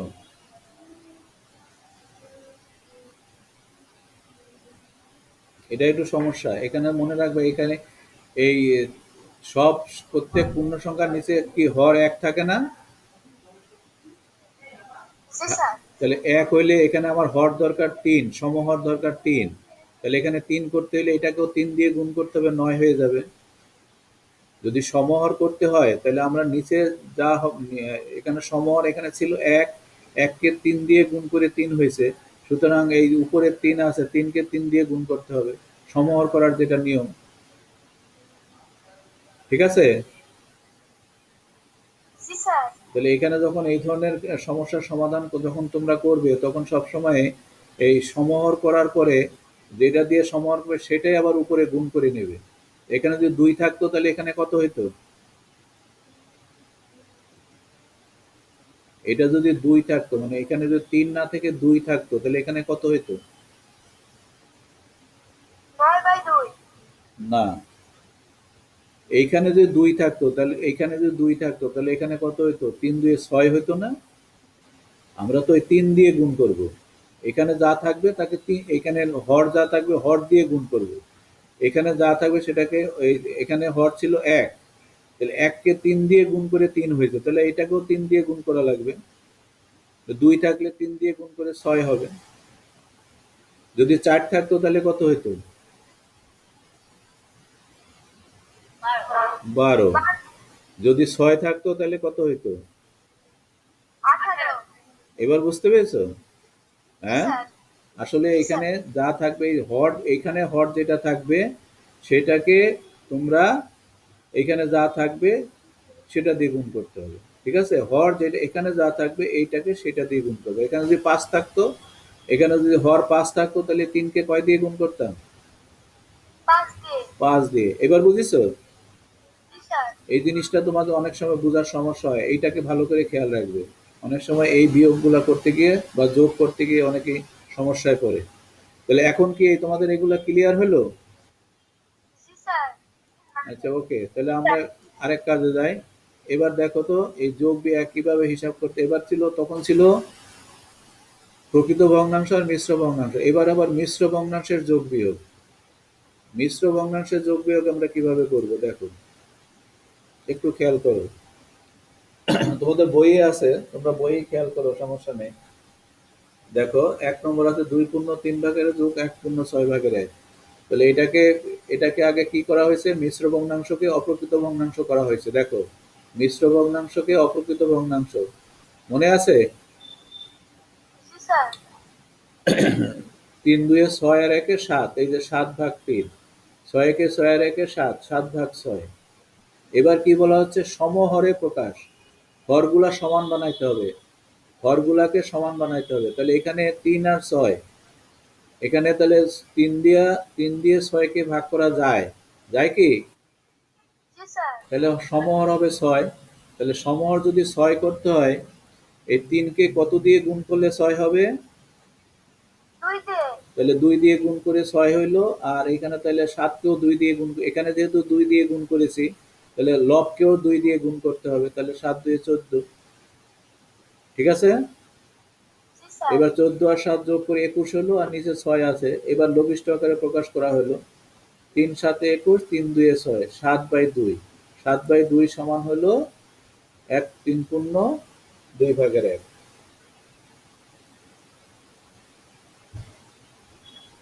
ঠিক আছে? জি স্যার। বুঝার সমস্যা, কোনো বুঝার সমস্যা আছে? জি না স্যার। এবার আরেকটা দেখি। এবার দেখো 2 নম্বরেরটা দেখো। 3 পূর্ণ 3/2 বিয়োগ 1 পূর্ণ 12/5। তাহলে এখানে 3 3 9, 2 11, 11/3। আর 12 একে 12 আর 5 17, 17/12। এবার সমহর করলাম। সমহর করলে এখানে যেহেতু 12 কে 3 দিয়ে ভাগ করা যায়, তাহলে হর 12ই হবে। তাহলে এখানে 3 কে 4 দিয়ে গুণ করলে 12 হয়, 11 কে 4 দিয়ে গুণ করলে 44 হয়। এবার 44 থেকে 17 বাদ দিলে 27। তাহলে 9/4। তাহলে এখানে হচ্ছে সমান 2 পূর্ণ 4/1।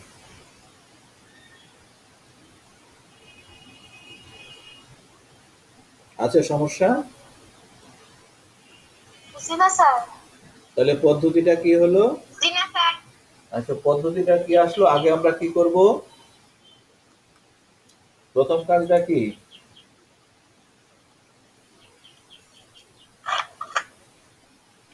মিশ্র ভগ্নাংশকে অপ্রকৃত করব। প্রথম কাজটা কি? মিশ্র ভগ্নাংশকে অপ্রকৃত করা হবে নাকি? মিশ্র ভগ্নাংশকে অপ্রকৃত করা হবে, তারপরে সমহর করা হবে, তারপরে লঘিষ্ঠ আকার করা হবে। ওকে?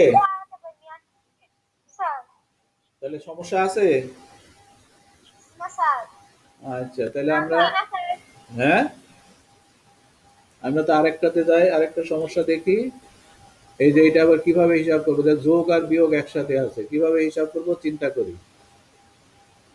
কিভাবে হিসাব করতে হবে? তাহলে আমরা দেখি কিভাবে করা যায়।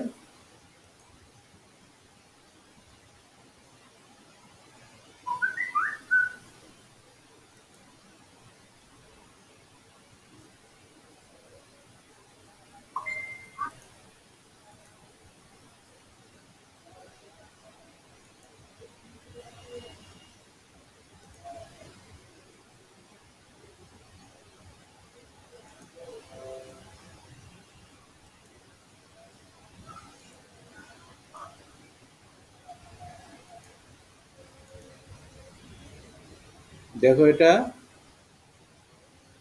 প্রথমে কি করলাম? মিশ্র ভগ্নাংশকে অপ্রকৃত করলাম আগের মতোই। ঠিক আছে? জি স্যার। আচ্ছা দেখো, 3 একে 3 5, 5/3। তারপর 8/5, তারপর 6 একে 6 আর একে 7, 7/6। এবার সমহর করতে হবে, সমহর। তাহলে সমহর করতে গেলে দেখো, 3 8 6 আমরা বলেছিলাম সমহর করতে কি করে? লসাগু করে। কি করে সমহর করা হয়? লসাগু। 3 8 6 এর লসাগু কত? 24। 3 আর 6 এর লসাগু হলো 24। তাহলে এখানে ধরো, তাহলে সমহর হবে 24। তাহলে 24, 3 কে কত দিয়ে গুণ করলে 24 হয়? 3 কে কত দিয়ে গুণ করলে 24 হয়? 8। 3 8 এ 24, তাহলে এখানে হবে, তাহলে এখানেও 8 দিয়ে গুণ করতে হবে, 5 8 এ 40। ওকে? এবার 8 কে কয় দিয়ে গুণ করলে 24 হবে? 3 দিয়ে। 3 8 এ 24, 3 5 এ, তাহলে এখানেও 3 দিয়ে গুণ হবে, 15। আচ্ছা, এবার 6 4, 6 4 এ 24, তাহলে 7 4 এ 28। ঠিক আছে? জি স্যার। এবার যোগ করতে হবে, এই দুইটা যোগ আর এটা বিয়োগ। তাহলে 40 আর 15 হয় 55, 55 কে 28 বিয়োগ করলে হয় 27। আর এখানে নিচে তো হরই থাকবে। তাহলে এবার কি হবে?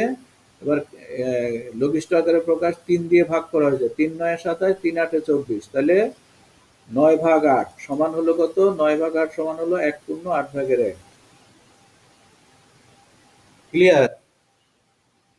জি স্যার। তাহলে আমাদের আগে প্রথম কাজ হলো মিশ্র ভগ্নাংশকে অপ্রকৃত ভগ্নাংশ করা, তারপরে সমহর করা। সমহর করতে হবে লসাগু করে। তারপরে যদি লঘিষ্ঠ আকার করা যায় লঘিষ্ঠ আকার করতে হবে, না করা লাগলে করতে হবে না। তারপরে আমরা এটাকে আবার মিশ্র ভগ্নাংশে পরিণত করে দেব। অনেক সময় মিশ্র ভগ্নাংশে পরিণত না করেও উত্তর হয়। আচ্ছা, ওকে। তাহলে আমাদের এখন কাজ হলো এই 3টা হিসাব করব, আমরা এই 3টা কাজ করব, 3টা সমস্যার সমাধান করব। পারবো করতে? জি স্যার। হ্যাঁ। তাহলে চেষ্টা করো একটু। একটা করো, একটা শুরু করো, তারপরে আমি বাকিগুলো একটা শুরু করো, প্রথমটা শুরু করো।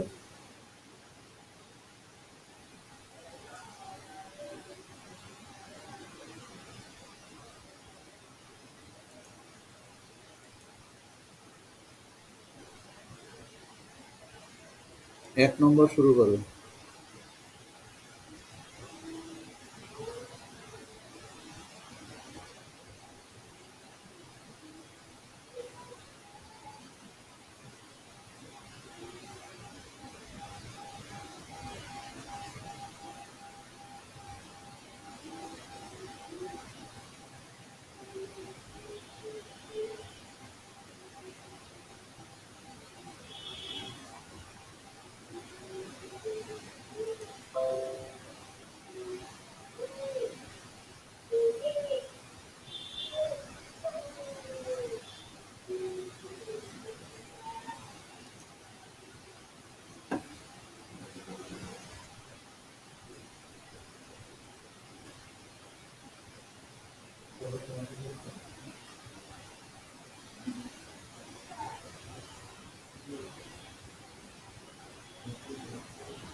তাহলে এক নম্বর করতে পেরেছো?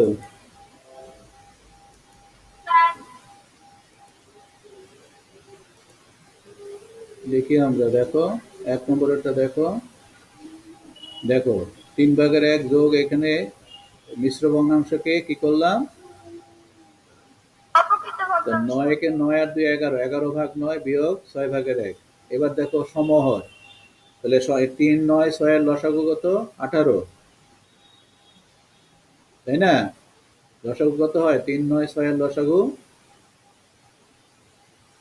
18ই হয়। তাহলে এখানে 18, তাহলে এখানে 3 কে কয় দিয়ে গুণ করলে 18 হবে? 6 দিয়ে। তাহলে 1 কে 6 দিয়ে গুণ করতে হবে, 6 কে 6। এবার 9 কে 2 দিয়ে গুণ করলে 18 হয়। এবার 11 কে 2 দিয়ে গুণ করে 11 2 22। এবার 6 কে 3 দিয়ে গুণ করলে 18 হয়, 1 কে 3 দিয়ে গুণ করে 3। এবার হলো 25/8। এখন যোগ করলে যোগ এই 22 আর 6 হলো যোগ, আর 3 হলো বিয়োগ। তাহলে 22 আর 6 যোগ করলে 28, 28 থেকে 3 বাদ দিলে 25। তাহলে 1/18 হয়েছে। স্যার। এবার 2 নম্বরেরটা দেখো। স্যার। 2 নম্বরেরটা দেখো, 2/2 বিয়োগ 6/1 বিয়োগ 9/1। তাহলে 5/2, এটা হচ্ছে 6/1 9/1। এবারে এটাও 18, তাহলে এখানে 9 2 18, 5 9 45। এটা তো একই রকম। তাহলে এখানে 45 থেকে 5 বাদ, তাহলে 40। তাহলে এখানে 2 দিয়ে কাটলাম, 2 দিয়ে লবিষ্ট আকারে প্রকাশ করা হলো। 20 2 10, 20 2 40, আর 9 2 18। তাহলে 20/9 হয়েছে না ভুল হয়েছে? ঠিক আছে,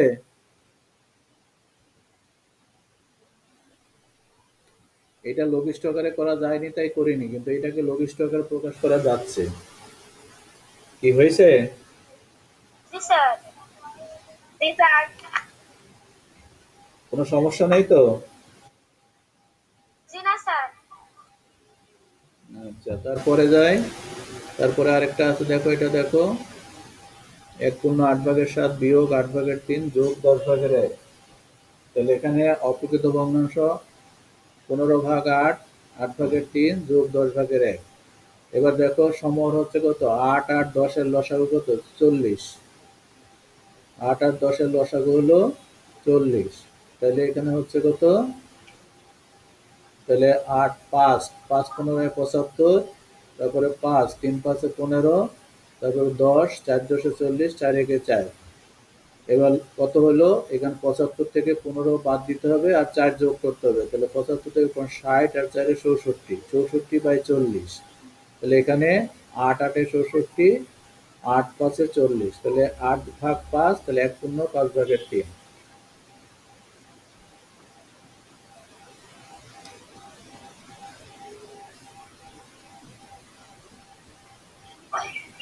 কি বুঝতে পেরেছো? জি স্যার। তাহলে এখানে দেখো আমরা এই কাজগুলো করব। এরপরে এটাকে স্ক্রিনশট নিয়ে নাও।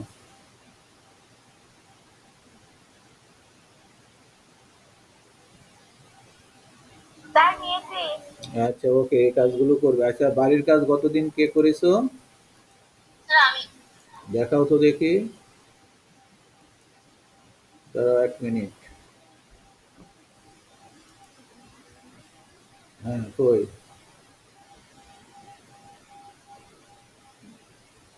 দেখি একটু ভালো করে দেখো এটা।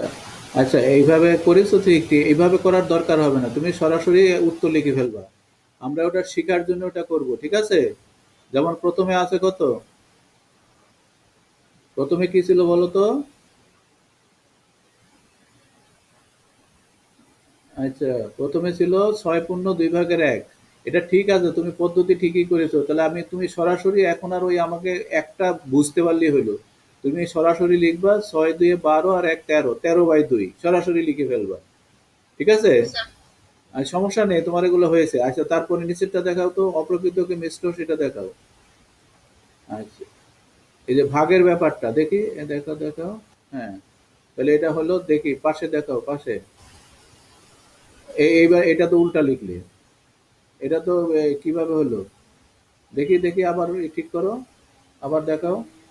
এই যে এইখানে 3 দিয়ে 21 23-কে ভাগ করলে 7, তাহলে তোমার এইটা হবে পূর্ণ সংখ্যা, 7/3 হবে। দেখি এখানে দেখো, এখানে এখানে নিয়ে আসো। এখানে হবে 7/3 এখানে ভাগফলটা হবে এই পূর্ণ সংখ্যা, ভাগফলটা হবে পূর্ণ সংখ্যা। এই যে 7, এটা হবে পূর্ণ সংখ্যা। আর এই যে আহ, ভাগফলটা হবে পূর্ণ সংখ্যা। আর এই ভাজকটা হবে, মানে মানে হর হরই থাকবে। আর এই যে অবশিষ্টটা হবে লব। তাহলে এটা ভুল হয়েছে তোমার, ঠিক আছে? এখানে হবে 7/3/2। শুনতে পেয়েছো তুমি? জি স্যার।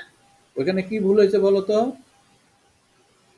7/2/3 হবে। মানে 2/3 না, 3/2 হবে। তুমি বলো, আমি বলি তাহলে পূর্ণ সংখ্যা কোনটা হবে? 7 না 7? পূর্ণ সংখ্যা হবে ভাগফলটা, যে ভাগ করে যে ভাগফলটা হবে সেটা হবে পূর্ণ সংখ্যা, ওকে? আর স্যার। হর তো হরই থাকবে, আর লব হবে অবশিষ্টটা। ভাগ করে যেটা ভাগশেষ থাকবে সেটা হবে লব। এবার বুঝতে পেরেছো? স্যার। এটা ঠিক করে নিও। আচ্ছা, ওকে। তাহলে এবার আমরা বিজ্ঞানে যাব। বিজ্ঞান বেশিক্ষণ না, অল্পক্ষণের মধ্যে বিজ্ঞানটা শেষ করে দেবো। একটু খেয়াল করো, আমরা যে কয় পৃষ্ঠায় বিজ্ঞান পড়বো এটা একটু দেখে নাও, তাইলেই হবে।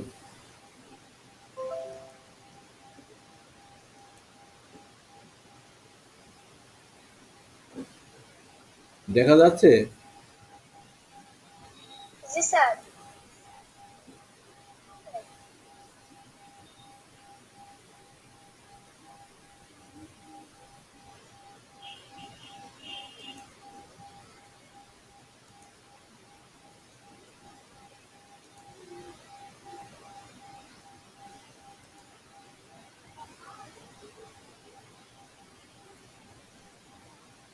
কি কি ছবি দেখতে পাচ্ছ?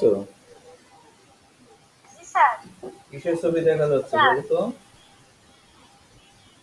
প্রথমটা কিসের ছবি? ইটের। ইট।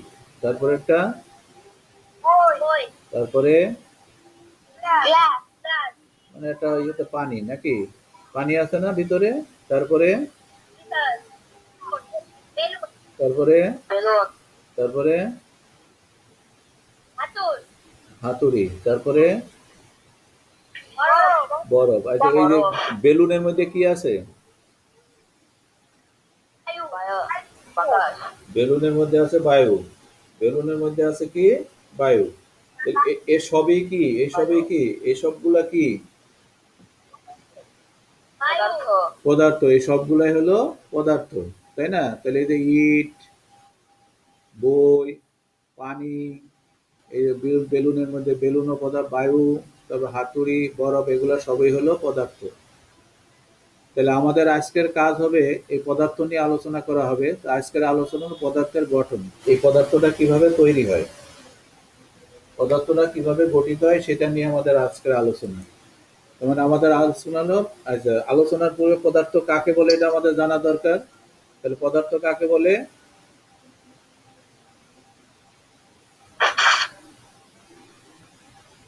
কাকে বলে পদার্থ? যার ওজন আছে এবং যা জায়গা দখল করে তাকে পদার্থ বলে। যার ওজন আছে এবং যা জায়গা দখল করে তাকে পদার্থ বলে। তাহলে ওজন থাকতে হবে এবং জায়গায়, তো আমরা সব পদার্থ দেখলাম না আগে? তাহলে ইট, যে ইট দেখলাম, এগুলা কি ওজন আছে, জি জায়গা স্যার। দখল করে? জি স্যার। তাহলে এগুলা সবই পদার্থ। তাহলে পদার্থ কাকে বলে? যার ওজন আছে এবং যা জায়গা দখল করে তাকে পদার্থ বলে। আচ্ছা, এবার পদার্থ কি দিয়ে তৈরি? আজকের আলোচনা হলো আমাদের পদার্থ কি দিয়ে তৈরি। তাহলে আমরা এই পদার্থ কি দিয়ে তৈরি তার জন্য একটা পরীক্ষা করব, পরীক্ষা নেব। খেয়াল করে দেখো, তোমাদের বইয়ে আছে।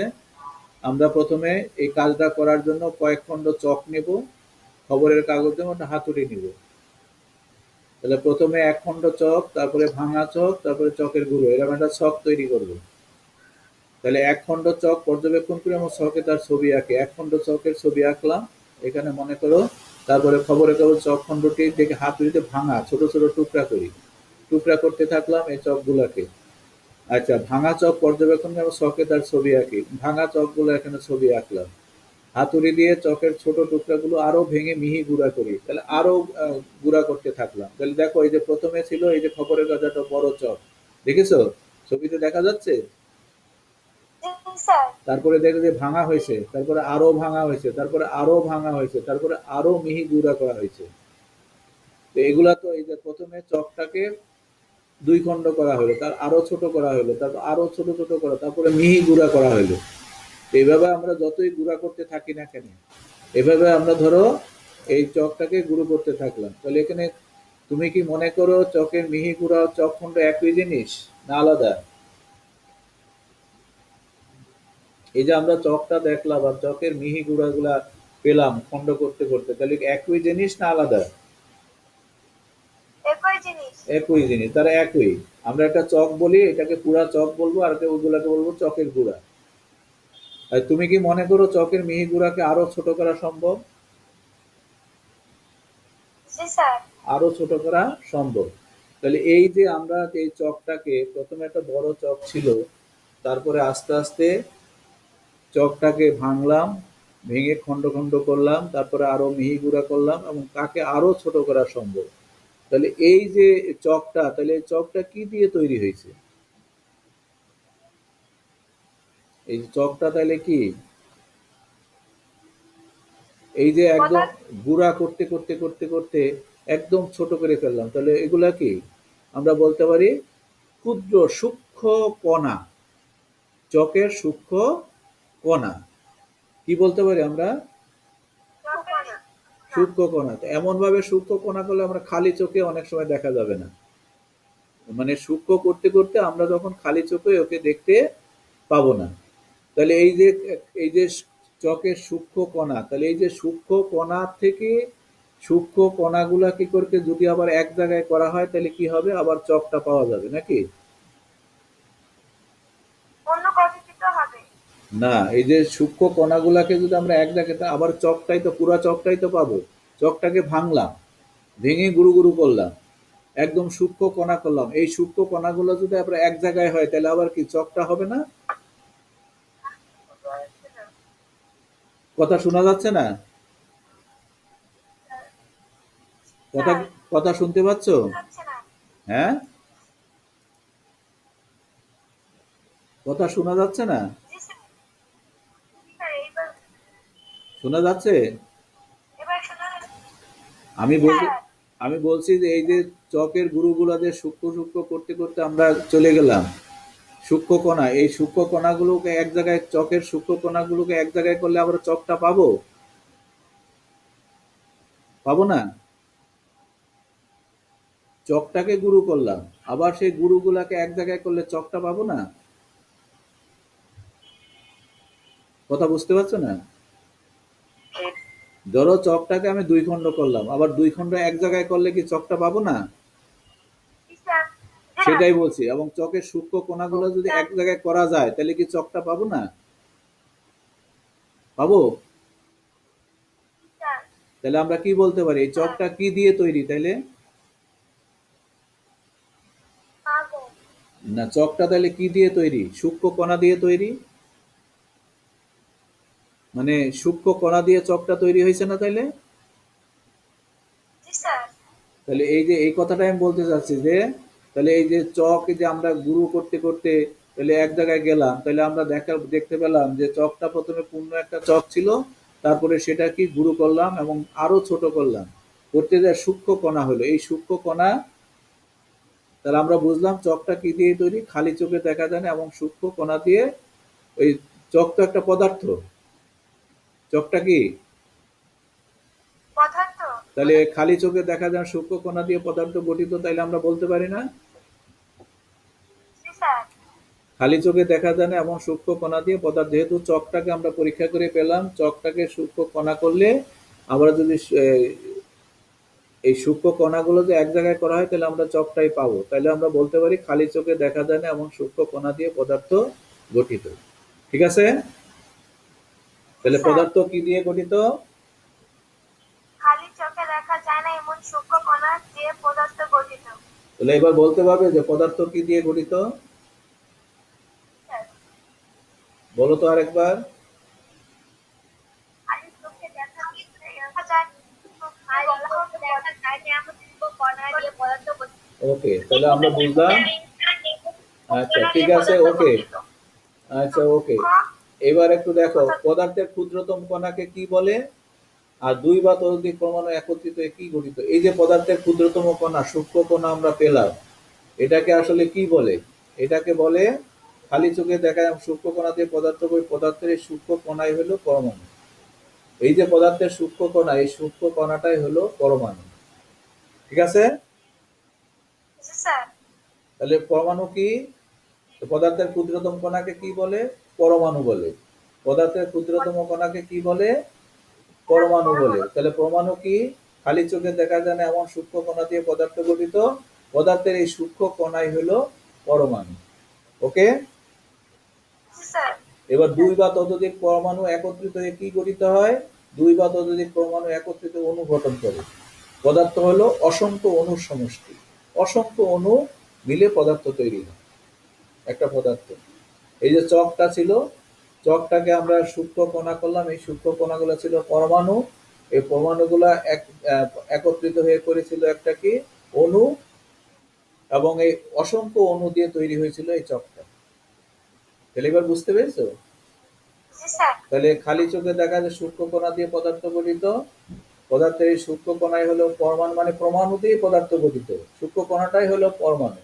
আর দুই বা ততোধিক পরমাণু একত্রে অণু গঠন করে পদার্থ হলো অসংখ্য অণুর সমষ্টি।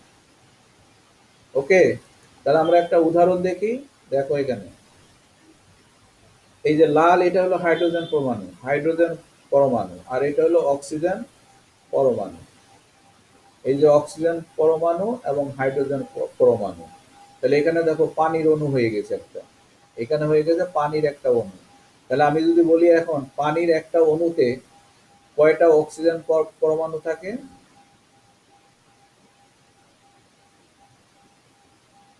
পানির একটা অণুতে কয়টা অক্সিজেন পরমাণু থাকে? দুইটা। একটা।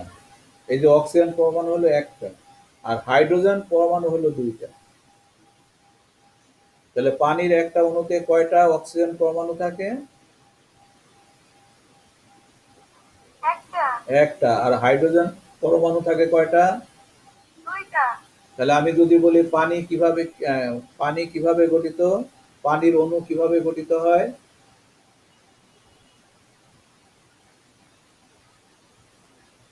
কি বলবো আমরা? একটি অক্সিজেন পরমাণু ও দুইটি হাইড্রোজেন পরমাণু মিলে পানির একটি অণু গঠিত হয়। একটি অক্সিজেন পরমাণু ও দুইটি হাইড্রোজেন পরমাণু মিলে পানির অণু গঠিত হয়। হইলো? জি তাহলে স্যার। একটা পানির অণু কিভাবে গঠিত হয়?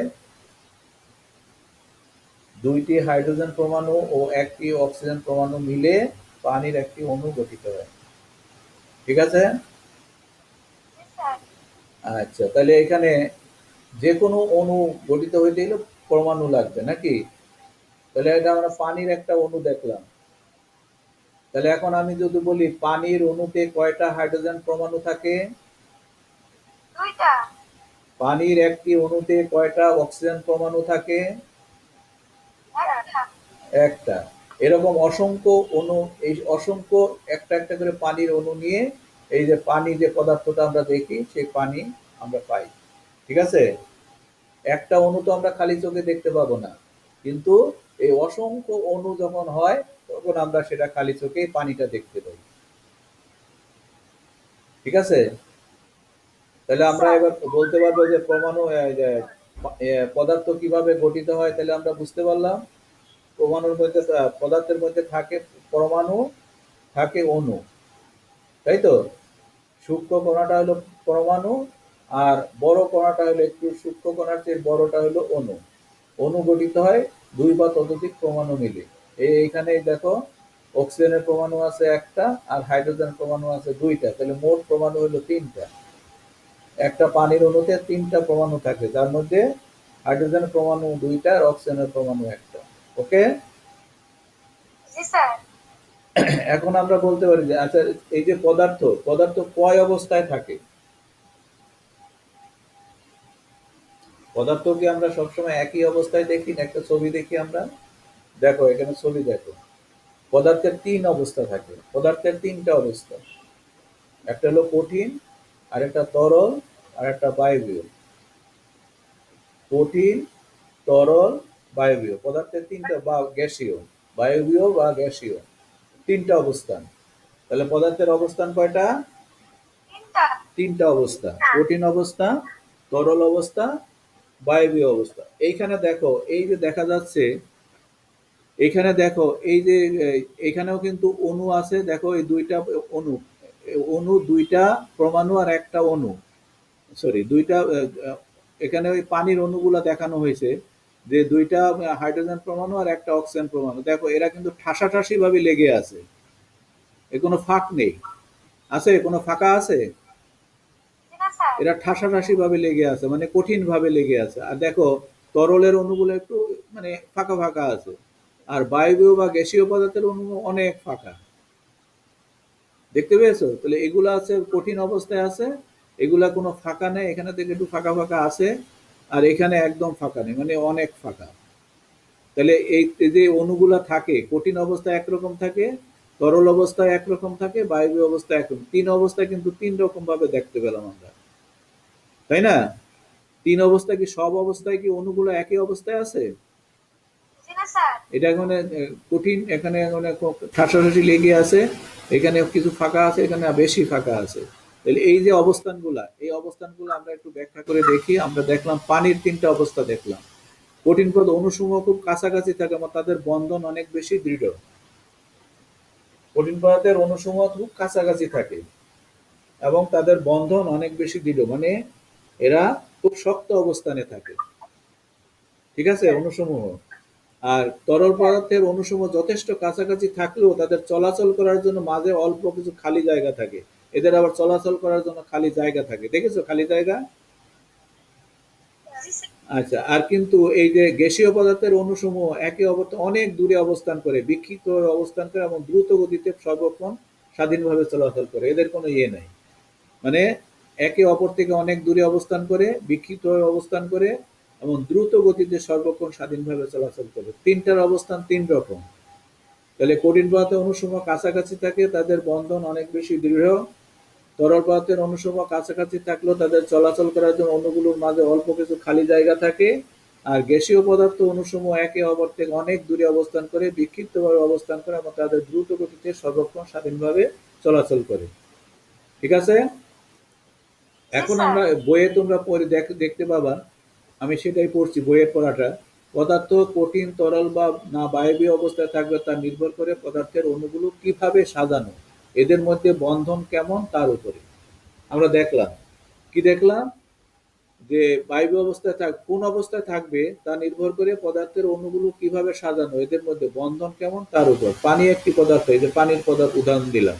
পানির তিনটি অবস্থা রয়েছে, যেমন বরফ, পানি এবং জলীয় বাষ্প। তাহলে পানির তিনটা অবস্থা কি? একটা অবস্থা হলো বরফ, কঠিন, পানি হলো তরল, আর জলীয় বাষ্প হলো বায়বীয়। পানি অসংখ্য পানির অণু দ্বারা গঠিত, অর্থাৎ এর আগে দেখলাম। এই অণুসমূহ সবসময় গতিশীল, সবসময় কিন্তু গতিশীল। কঠিন পদার্থ যেমন বরফে পানির অণুসমূহ খুব কাছাকাছি থাকে এবং তাদের বন্ধন অনেক বেশি দৃঢ়, যেটা বললাম। তরল পদার্থ যেমন পানিতে পানির অণুসমূহ যথেষ্ট কাছাকাছি থাকলেও তাদের চলাচল করার অণুগুলোর মাঝে অল্প কিছু খালি জায়গা থাকে, এই যে খালি জায়গা আছে দেখো। আর বায়বীয় পদার্থ যেমন জলীয় বাষ্পের অণুসমূহ একে অপর থেকে বেশ দূরে অবস্থান করে, বায়বীয় পদার্থের অণুগুলোর মাঝে অনেক বেশি খালি জায়গা থাকে, ফলে অণুগুলো দ্রুত গতিতে সর্বক্ষণ স্বাধীনভাবে চলাচল করতে পারে, যেটা আমি আগে বোঝানোর চেষ্টা করলাম, সেটা এখানে। তাহলে এখানে আমি বলতে পারি পদার্থে পদার্থ কোন অবস্থায় থাকে তা কিসের উপর নির্ভর করে? পদার্থ কোন অবস্থায় থাকবে তা কিসের উপর নির্ভর করে? পদার্থের অণুগুলো কিভাবে সাজানো এবং এদের মধ্যে বন্ধন কেমন তার উপর। ঠিক আছে? তাহলে আমি যদি স্যার। প্রশ্ন করি তাহলে তার উত্তর কি হবে? পদার্থ আহ, কোন অবস্থায় থাকবে তা কিসের উপর নির্ভর করে? সাজানো এদের মধ্যে বন্ধন কেমন তার না না, উপর। আগে না, আগে পদার্থের অণুগুলো কিভাবে সাজানো, পদার্থের অণুগুলো কিভাবে সাজানো, এদের মধ্যে বন্ধন কেমন তার উপর। দুইটা, পদার্থের অণুগুলো কিভাবে সাজানো আর এদের মধ্যে বন্ধন কেমন, এই দুইটার অবস্থার উপর নির্ভর করে। ঠিক আছে? তাহলে এক জি নম্বর স্যার। বলবে যে যদি প্রশ্নটা আসে যে কিভাবে নির্ভর করে, তাই বলবে পদার্থের অণুগুলো কিভাবে সাজানো, আর দুই নম্বর হলো এদের মধ্যে বন্ধন কেমন। পানির কয়টা অবস্থা? তিন। তিনটা। কি কি? বরফ, পানি ও জলীয় বাষ্প। বরফ, পানি ও জলীয় বাষ্প। তাহলে কঠিন পদার্থে কিভাবে থাকে পানির অণুগুলো, তরল পদার্থে কিভাবে থাকে, আর বায়বীয় পদার্থে কিভাবে থাকে, এগুলো তো তোমরা আমি বললাম, এই তোমরা বই পড়লে পেয়ে যাবা। তাহলে আজকে আমাদের ছিল পদার্থ কি দিয়ে গঠিত, তাই না? আমাদের আজকের আলোচনা ছিল পদার্থের কি দিয়ে গঠিত। আমরা সেটা পুরোপুরি বুঝলাম যে পদার্থ কি দিয়ে গঠিত এবং পদার্থের অবস্থাগুলো কিভাবে কোন অবস্থায় থাকে, আমরা এটা আলোচনা বুঝতে পারলাম আজকে, নাকি? কি বুঝতে পেরেছো সবাই? জি স্যার। তাহলে এখন তোমাদের এই বাড়ির কাজ, বাড়ির কাজটা হবে এইটা, এটার স্ক্রিনশট নিয়ে নাও। ওকে, তাহলে এখানে বিজ্ঞানের ক্লাস শেষ করলাম। তাহলে মোটামুটি আমরা আজকের যে কাজ ছিল সেটা, তারপরে এখন এখন ওই যে বাংলাদেশ ও বিশ্ব পরিচয়, বুঝতে পেরেছো? বাংলাদেশ ও বিশ্ব পরিচয় আবার প্রথম থেকে শুরু হয়েছে। মানে আমাদের যে অন্তরতে পাঠ পরিকল্পনা আছে সেখানে 16-17 পেজ যেটা আছে না, বাংলাদেশ ও বিশ্ব পরিচয় 16-17 পেজ। 16-17 পেজে কি আছে জানো? আচ্ছা, বাংলাদেশ ও বিশ্ব পরিচয়ের 16-17 পেজে যা আছে সেটা তোমরা পড়বে। ওকে, বাংলাদেশ ও বিশ্ব পরিচয়ের 16-17 পেজ। ওকে। আর ধর্মের হলো 75 থেকে 77 পৃষ্ঠা। 75 থেকে 77 পৃষ্ঠা। ঠিক আছে? এই হলো তোমাদের বাড়ির কাজ, তোমরা সব ঠিক মতো কাজ করবে। তা সবাই ভালো থেকো, সুস্থ থেকো আগামী দিনের জন্য। আগামী দিনের আবার তোমরা ক্লাসে যোগদান করবে এবং বাড়ির কাজ ঠিক মতো করবে। সবাইকে ধন্যবাদ দিয়ে আজকের মতো শেষ করছি। সবাই ভালো থেকো, সুস্থ থেকো। সবাই একে একে বিদায় নাও।